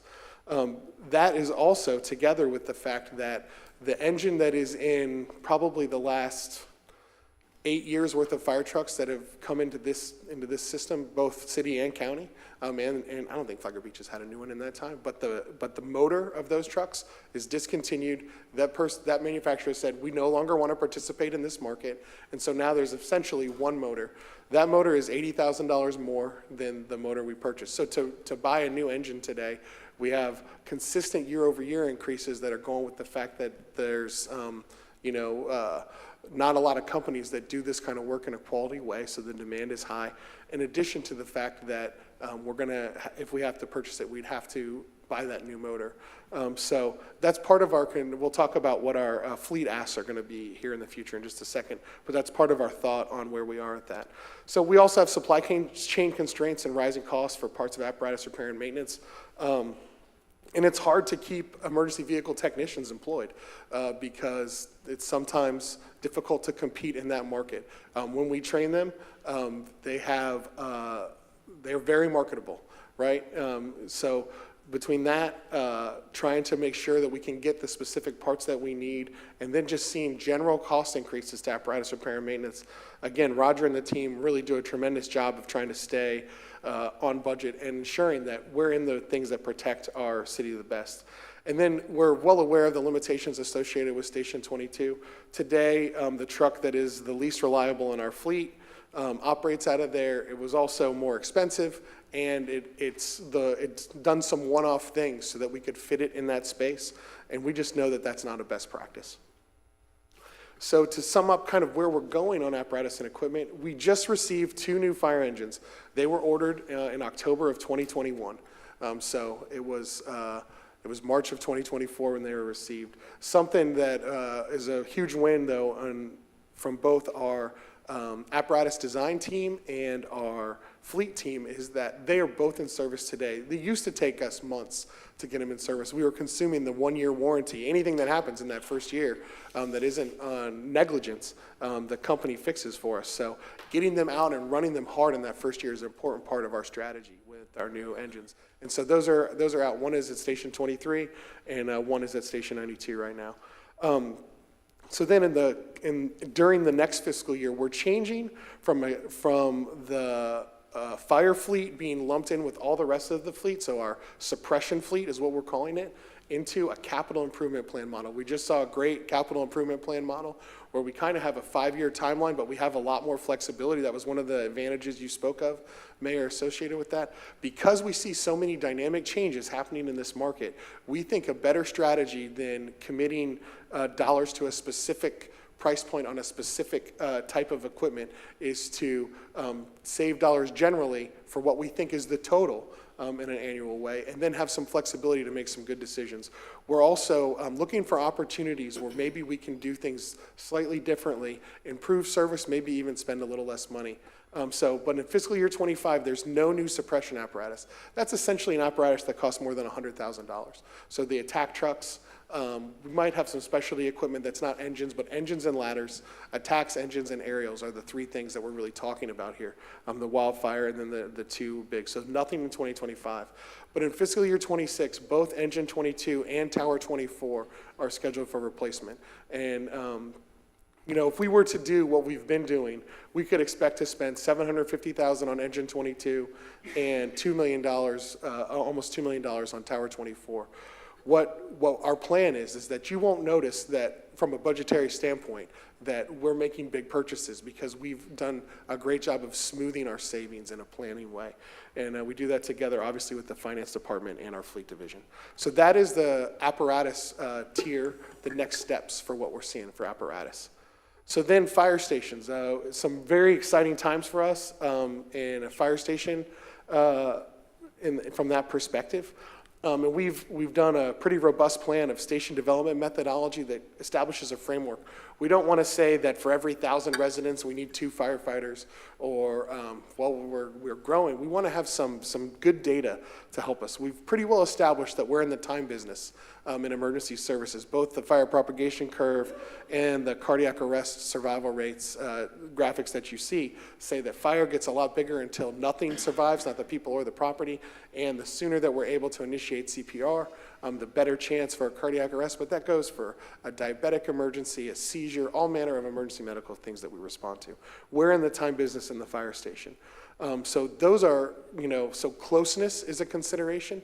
The Insurance Services Office Public Protection Classification System is a rating that tells us, measures how great you do at being a fire department. 1 is the best you can do, and 10 is you don't have a fire department. The Palm Coast Fire Department has been a 2 for the last 2 or 3 rating cycles. We just received the rating, I think, last fiscal year. And so if you live within 5 driving miles of one of the fire stations, you receive the benefit associated with that. For a long time, every part of the city did that, but today there's a pretty significant pocket in Seminole Woods that doesn't meet that standard. Station 26 will take care of that. Anecdotally, we see about $1,000 a year annual homeowners insurance savings when you're able to enjoy that public protection classification of 2 from the 5 driving miles. So we use that. It's not the only thing we use. City Council's established a goal of arriving to the scene in 7 minutes or less, 85% of the time. That doesn't mean an average of 7 minutes or less. That means getting there 85% of the time in 7 minutes or less. We can model what our expected values on that are going to be, and we're trying to design a system that meets that standard.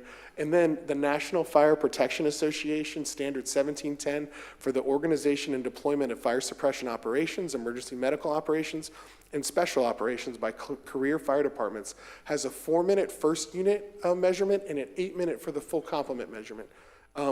We're not hitting either of those measurements, and we're not expecting to anytime soon, but we are analyzing how we do on that, and then as we grow in the future, at least trying to maintain that level of service. Right, and I feel good about how we do. We're not really in an urban setting, and we're not in a rural setting, which would be more of a volunteer-driven department, which is NFPA 1720. We're kind of in the middle. And so we like to look at these 2 things to see how we do and use that as a tool in our toolbox, but it's, again, not the only tool. Yes, ma'am. I just had a quick question, and actually, you explained it very well.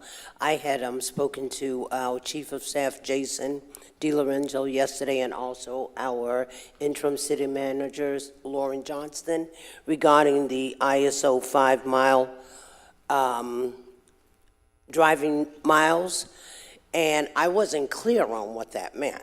So I was asking for an explanation on that, and I'm not sure that even the public understands what that means. So, and you clarified it quite well.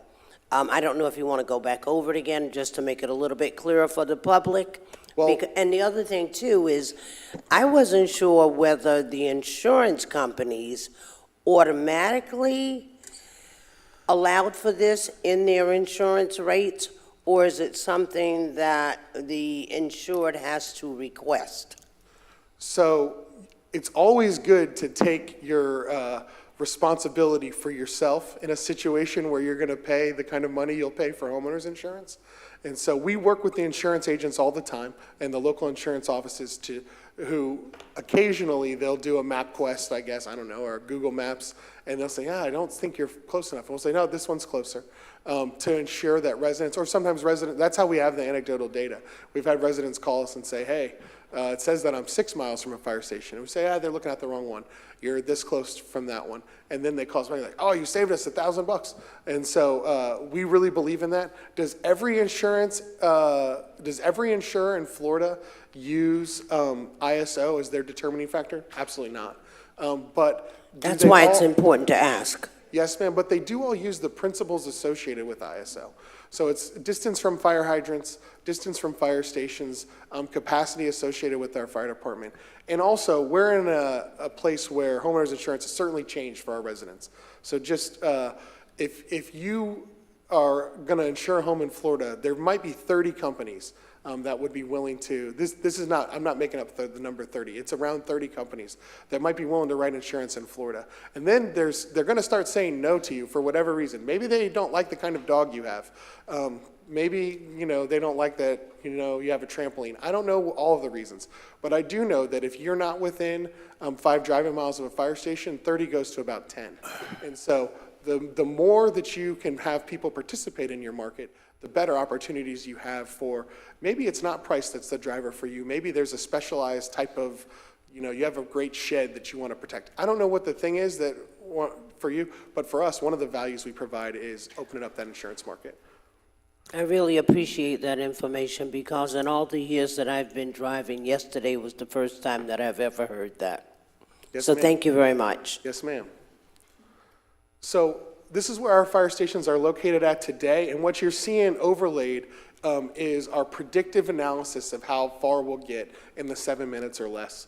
And so there's a couple of buildings on here that don't exist yet, but that's how we predict we'll do when they do exist. But Station 21 is in the Palm Coast Parkway corridor by Kohl's. It ran just under 1,700 calls when we pulled this report a few weeks ago. So when we did this the first time, none of the stations ran 3,000 calls. So it's going to run well over 3,000 calls this year. It's a very busy fire station.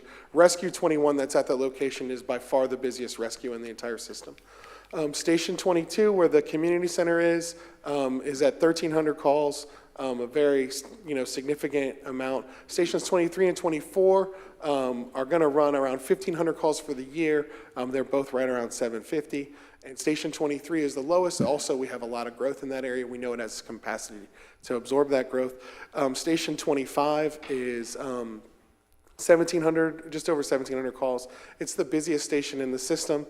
And then its partner station along the 100 corridor, Station 92, it will become Station 26 soon, has run over 1,300 calls. They're responding from the airport.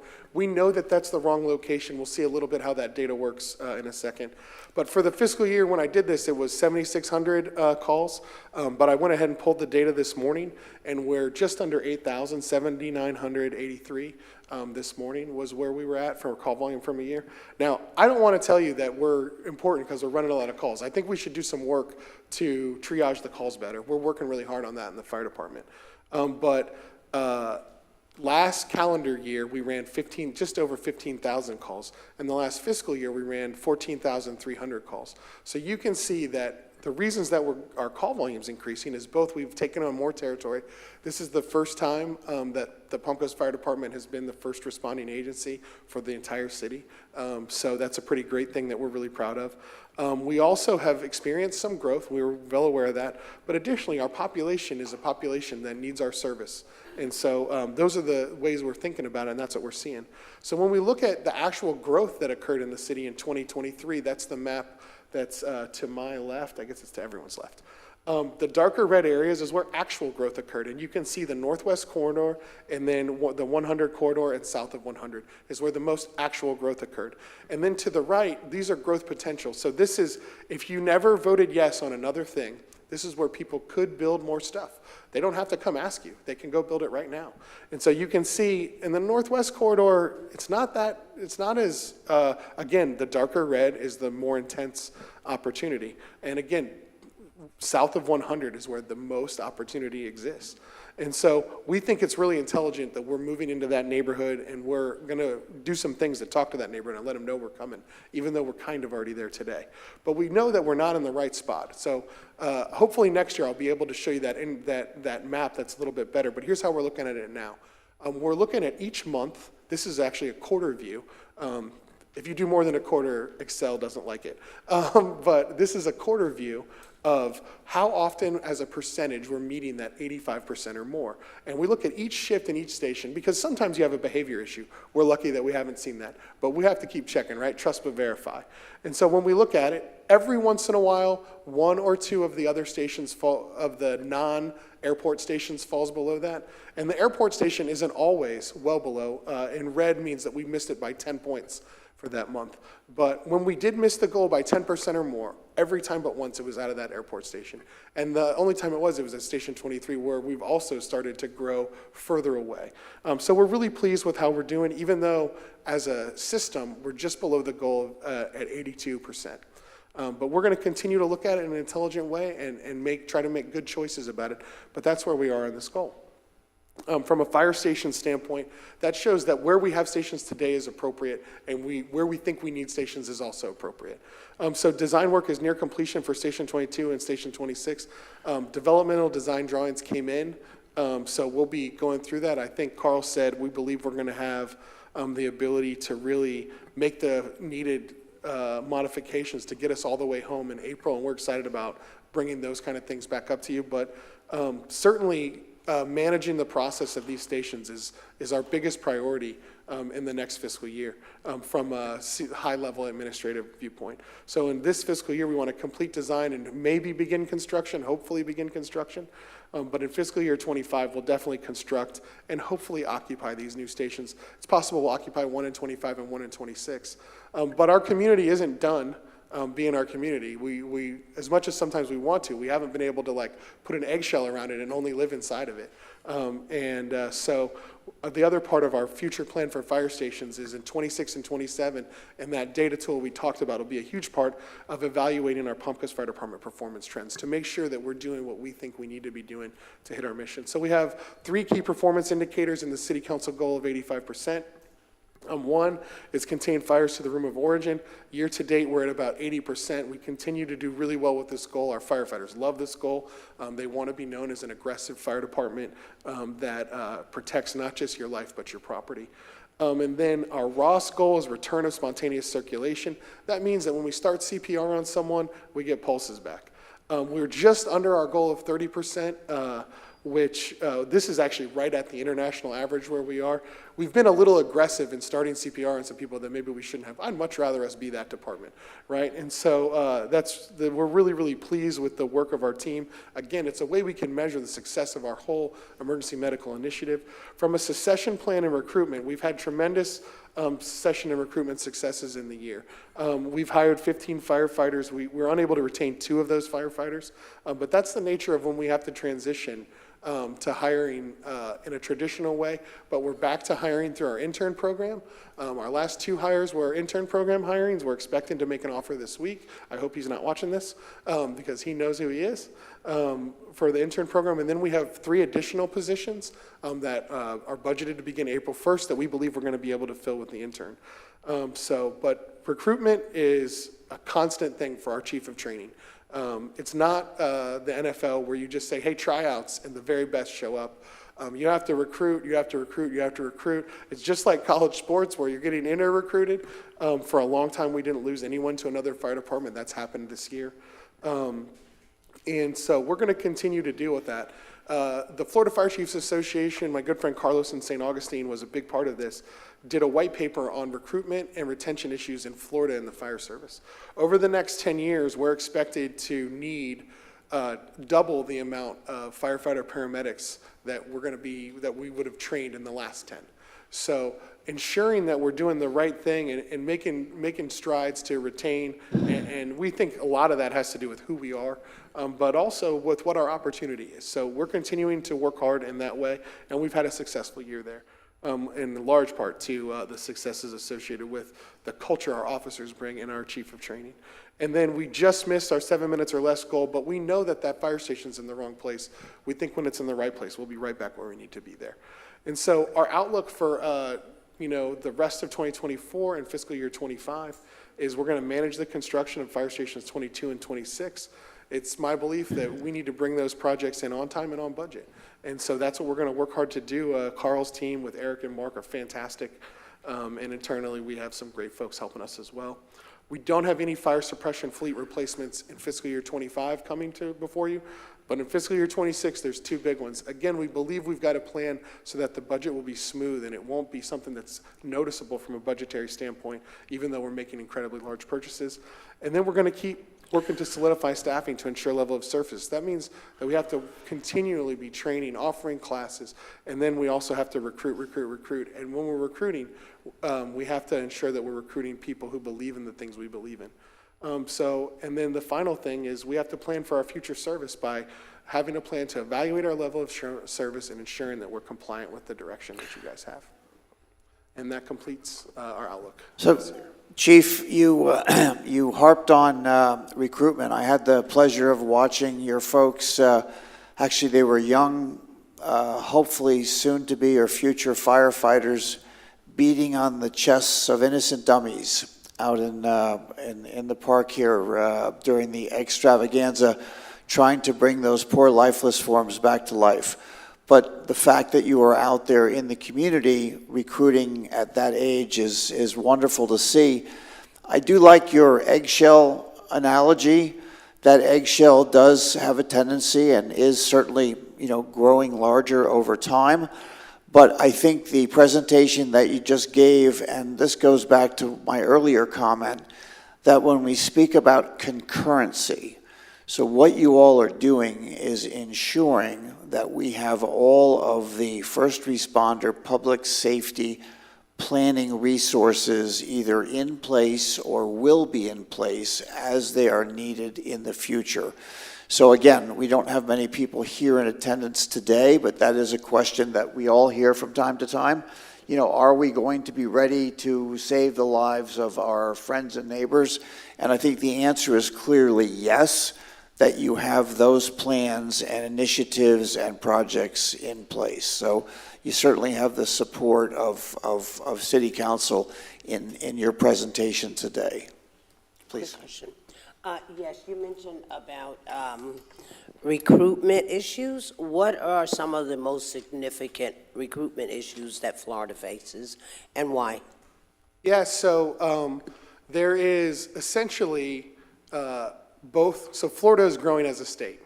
And so the projected positions needed in the state of Florida is about equal to the amount of retirees over the next 10 years, the projected amount of retirees from the fire service, and the current capacity for the training program. So we have great relationships with FCTC in St. Augustine and Daytona State College in Daytona to train firefighters, paramedics, and EMTs. So the capacity of those programs was designed to replace the retired amount, but not the growth amount. So there's about a 2-to-1. So what's happening is that, there's a lot of, when I started, I went to a place and took a test with more than 100 other folks who wanted to be firefighters, and then they ranked us, and then multiple departments picked through the ranks. I did another process, then once, I got picked to interview here, and then we did another process, and definitely that is kind of the standard, and that is not the case. And even I was at a training with the chief of Indianapolis Fire Department, and he said that, who's a great person, his name's Chief Gaines, but he said that they used to, for 100 spots in Indianapolis, which is internationally renowned for Department of Excellence, we're definitely trying to model some things they do. They would have about 3,000 people, and so for the last 100, they had about 700. And so, there's a couple of things. The other thing is that generations change. Right, and so one of the things that this white paper shows, and I can definitely send it to you, Ms. Hyder, is that it used to be that when folks were coming out of high school, because we're definitely a trade, and pursue, a certain percentage would pursue a trade and would consider that a thing. And our trade is a little bit special too. I think the things we do are great, and obviously you would do them, but some people think it's weird that we like them. And the percentage of high school graduates that think that doing the things required of the fire service is something that they're interested in isn't as high.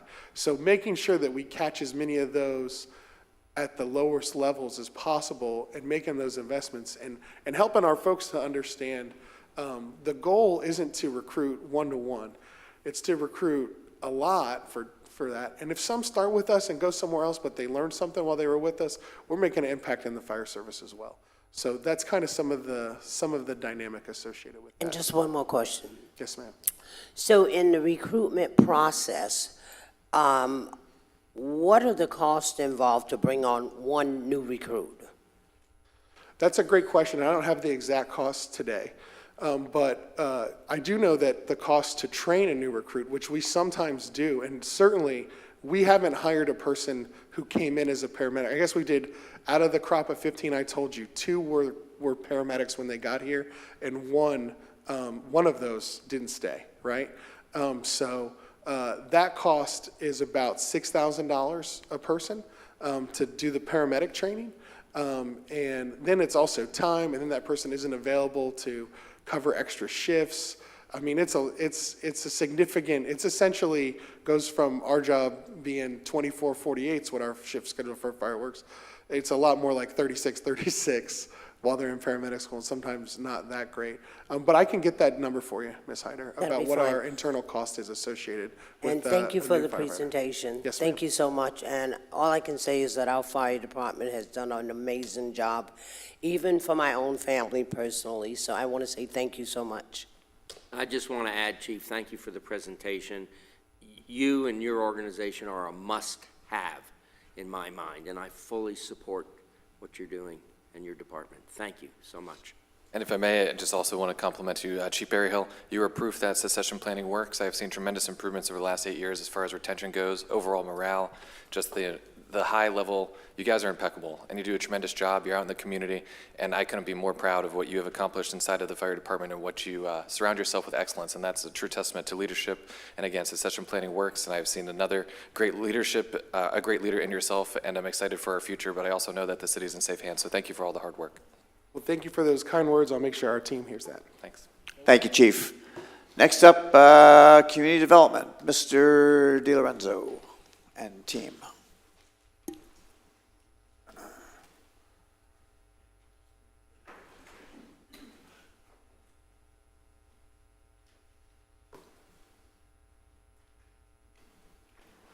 Good morning, Mayor, City Council. Jason DiLorenzo, Chief of Staff. Ray Tyner, Deputy Community Development Director. Got the whole starting lineup over here. And, This is good. yep, and some managers and supervisors behind me. We have Alphanet Waters. I don't know if you had an opportunity to meet her yet. She's our Deputy Building Official. Of course, Patrick Buckley, our Building Official. Barb Grossman, Code Manager, and Barbie Bembry, whose title I don't remember. She's no longer the Permit Supervisor. Development Process Administrator, thank you. She's our technology guru. She's helping us advance the technology in the department. So as the fire chief said, this is an educational piece to help you understand the community development department as you look forward to budgeting for next year.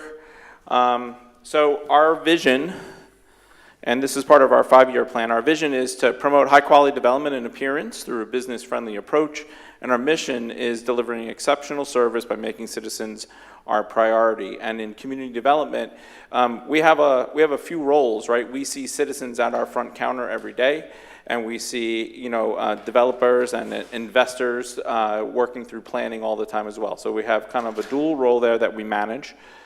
Our strategies are for success are seeing all employees as people always. It's very important to us. We're very interactive with the employees in community development, removing obstacles to our employees' success, celebrating achievements, investing in our employees' development, and valuing input equally from all employees. And our core values are family, integrity, trust, and honesty. I just want to tell you a really quick story.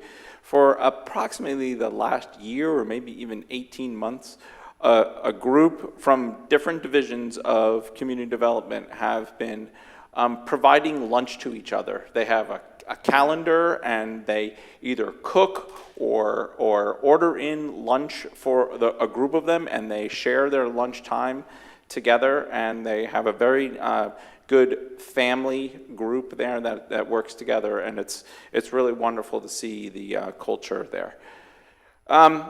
This is wordy, and I'm not going to go through it all, but basically, the community development is the investment in the community. In the planning division, you see the initial investment, the folks that are willing to come in and build your community, right?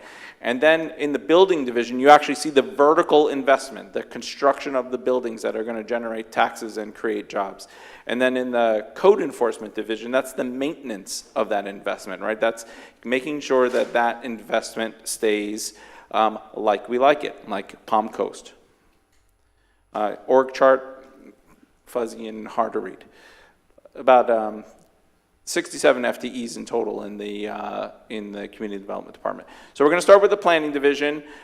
Just a reminder, planning division is a general fund, so that's funded by taxes. Okay, there's roughly 20 full-time equivalent employees. Personnel service, so about almost 80% of the budget is people. There's not a lot of overhead that is in the department.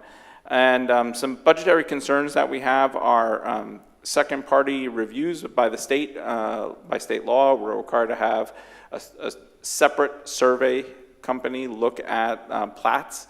And the cost of those and the availability of surveyors has been difficult. We've tried to expand that.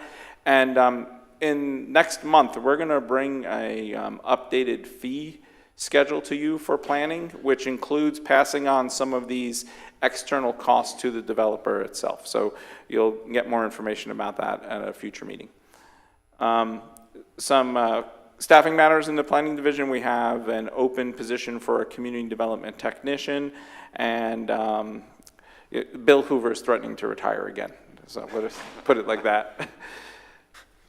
In 2023, we processed 56 applications, with the vast majority of them, about half of them being technical site plans. So that's actual projects going into fruition, the technical site plan. We currently have 45 active development applications under review. You're familiar with our project viewer that's available to the public in our map section of the website. And we have a KPI related to a key performance indicator related to planning, which is promote high quality development and appearance through a business friendly approach. We're performance measures that we put on ourselves to do review of projects in a timely manner, and there's a multi-step process for that. And our compliance slipped to 42% this year, and we've tried to improve that by making some changes. One, I mentioned second-party surveyors earlier. Second-party surveyors were not able to work within our performance timeline. It's just not possible for them to do it, right? Surveying is very busy right now. And then also legal review, which is part of this, was also not able to meet our compliance. So we took those two pieces out of the KPI, but we are also continuing to struggle with the volume of work and getting our meeting our key performance indicators. As you'll remember, we offer a robust technical review team meeting every Wednesday, and this is for pre-application or post-application meetings to help applicants work through the system. As part of that, we send out a survey after each meeting, and these are some of the survey results that we have back. We've received, out of 89 TRX survey reviews, we've received either 4s or 5s on all of those, 4s or 5s out of 5. And we also use this process to gain insight into the process itself. So is the TRX process helpful to the applicant?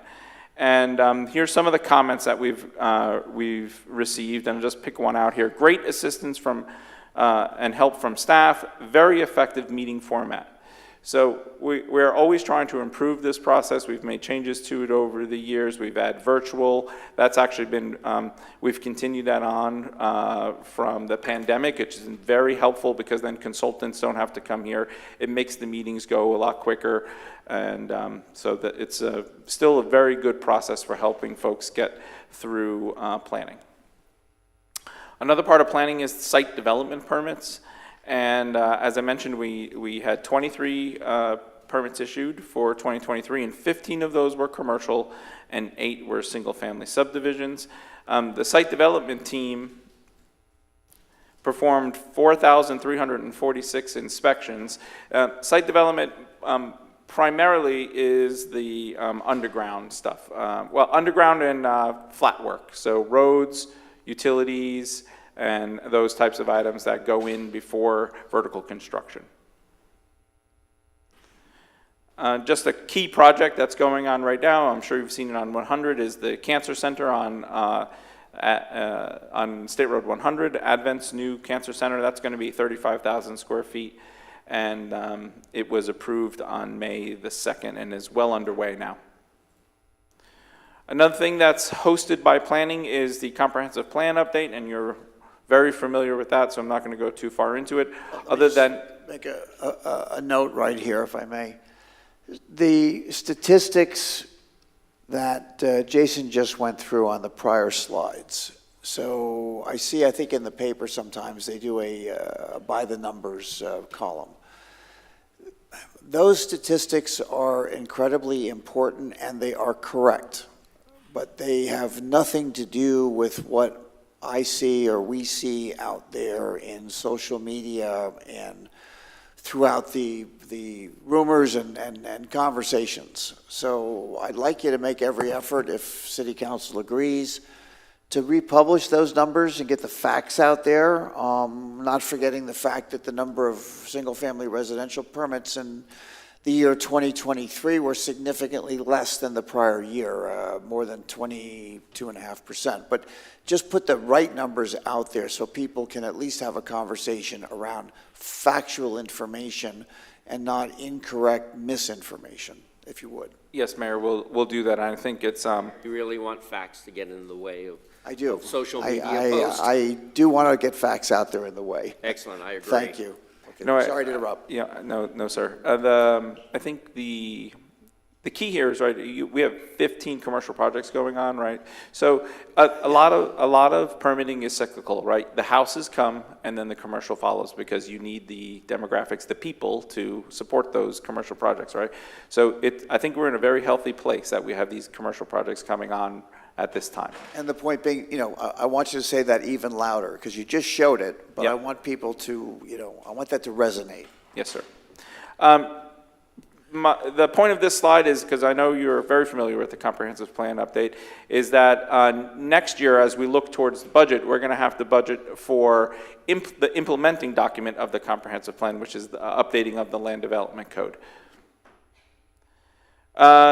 The community development block grant is also hosted by planning. And last year we rehabbed 5 homes. We did financial assistance for first-time home buyers, and the grant also provided 85 youth to go to the city's summer camp as well.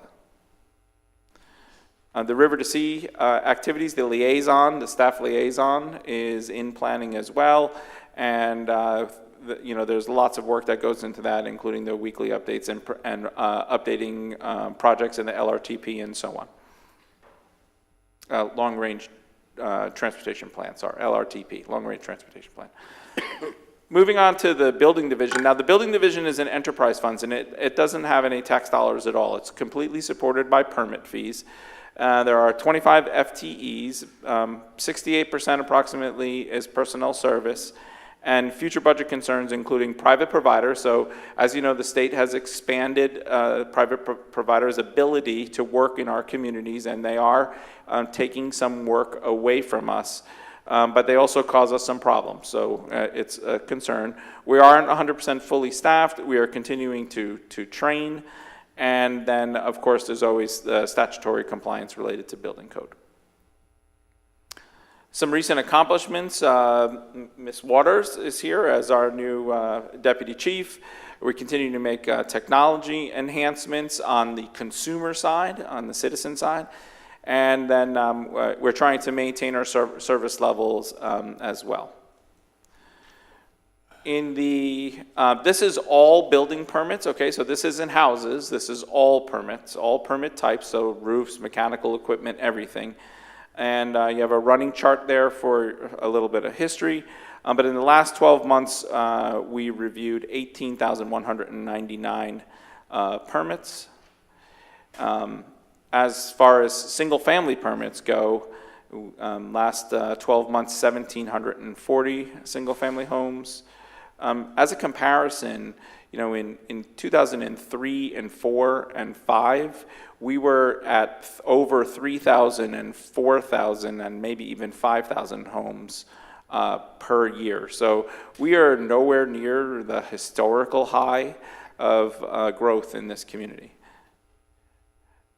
This is a staggering number. So in the last 12 months, we performed 598 building inspections. Now, a building inspection in this case is anything related to new development. So if there was a stormwater inspection or a utility inspection, it would be included in that. But 106, almost 107,000 building inspections in the last 12 months. And so just some staffing matters. We are still looking at, just in building, 25 inspections per day. That's quite a bit for our building staff. So we're still looking to staff up a little bit, and Patrick and I are working on some changes, some reclassifications of positions to address that. And we do have open positions for a senior plan examiner and 2 building inspectors.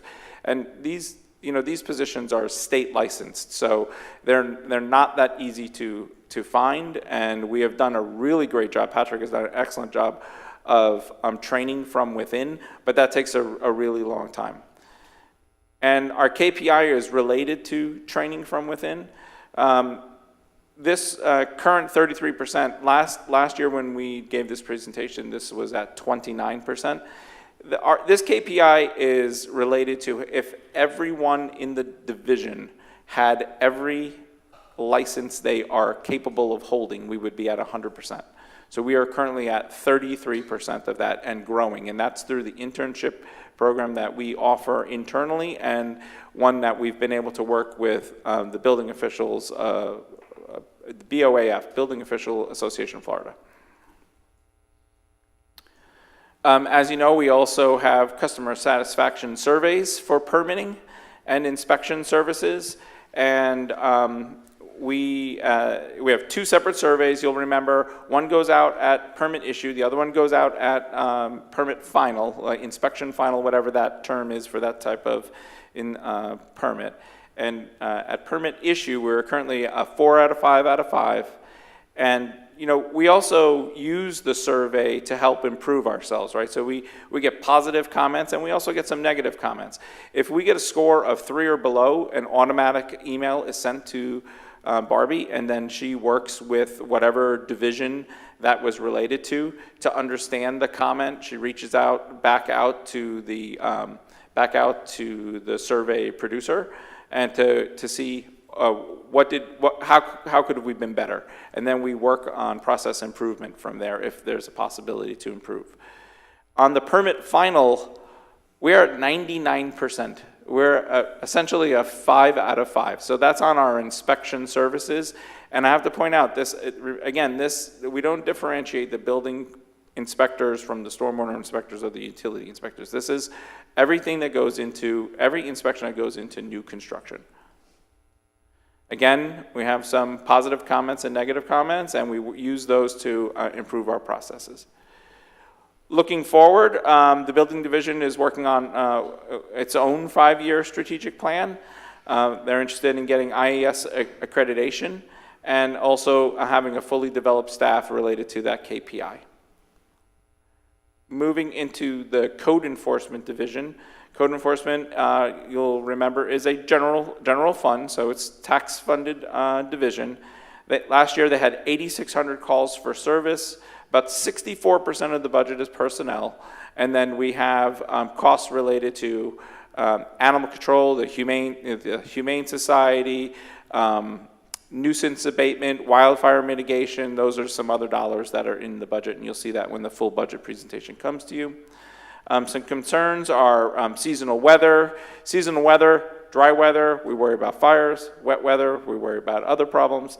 And tree hazards, and then public nuisance cases. And I think you're familiar with a recent one that was expensive and difficult to deal with. Here's And some... let me just add, you guys did a great job in a difficult situation, and it took a lot of time, and the residents there really appreciate it. Thank you, sir. A lot of stats here, but the big takeaway here is that action orders and re-inspections were 18,500, but code board cases were only 437, which means we're gaining compliance through our process, and we're not penalizing every person. We're only penalizing residents when they will fail to come into compliance or refuse to come into compliance. So I think that's a very good ratio of number of cases we're working to the ones that actually go to code board. Here's some public nuisance cases that we are dealing with. The good news is we only have a handful of really bad houses, and we're working through those. But because of due process, they take a very long time to complete, and there are lots of opportunities for residents to come into compliance, which we would much prefer they did. And then they can be costly as well, so there are budget limitations to this as well. In animal control, there were 5,600 calls for service. Animal control is a 7-day operation. They're on call 365 days a year, and they also assist the sheriff's office with distress calls. That's if, let's say, an arrest was being made and there was an animal in the home that was going to be left uncared for. We would assist the sheriff's office with that. And Is that an emu in the first picture? yeah, it does look like an emu. Peacock, It's gotcha. a peacock, okay. We did have a peacock issue in the middle of 23, and we updated our animal control licensing where you can do it completely online now. That's one of the technology advancements we've made, and that helped us increase our licensing to animal licensing to over 6,000. Here are some of our furry friends that needed assistance during the year. In urban forestry, we had 3,300 calls for service. They work 5 days a week, and the primary calls are for wildfire mitigation inspections, and that's when there's an unimproved lot next to an improved lot, and there's a concern for fire, and then we do a review. Also, hazardous tree inspections, that's a tree leaning or dying or disease that may fall on a structure. And then we issued tree removal permits, 1,300 of those as well. And nearing the end here, during 2023, the community development also assumed the business tax function, which has been really great because business tax works with code enforcement all the time. They're related, and they're also related to building, because if a new business comes in and there's a change of occupancy use of the building, then building has to get involved. And sometimes there's zoning issues as well.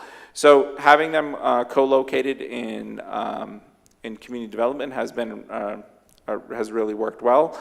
And next year, we're confident, next fiscal year, we're confident we'll roll out online applications for business tax. Right now, it's a fill-in form that you can use and send in for renewals, but you have to do the application in person, and we're looking to advance that to having online applications, and we're working through that right now with our service provider.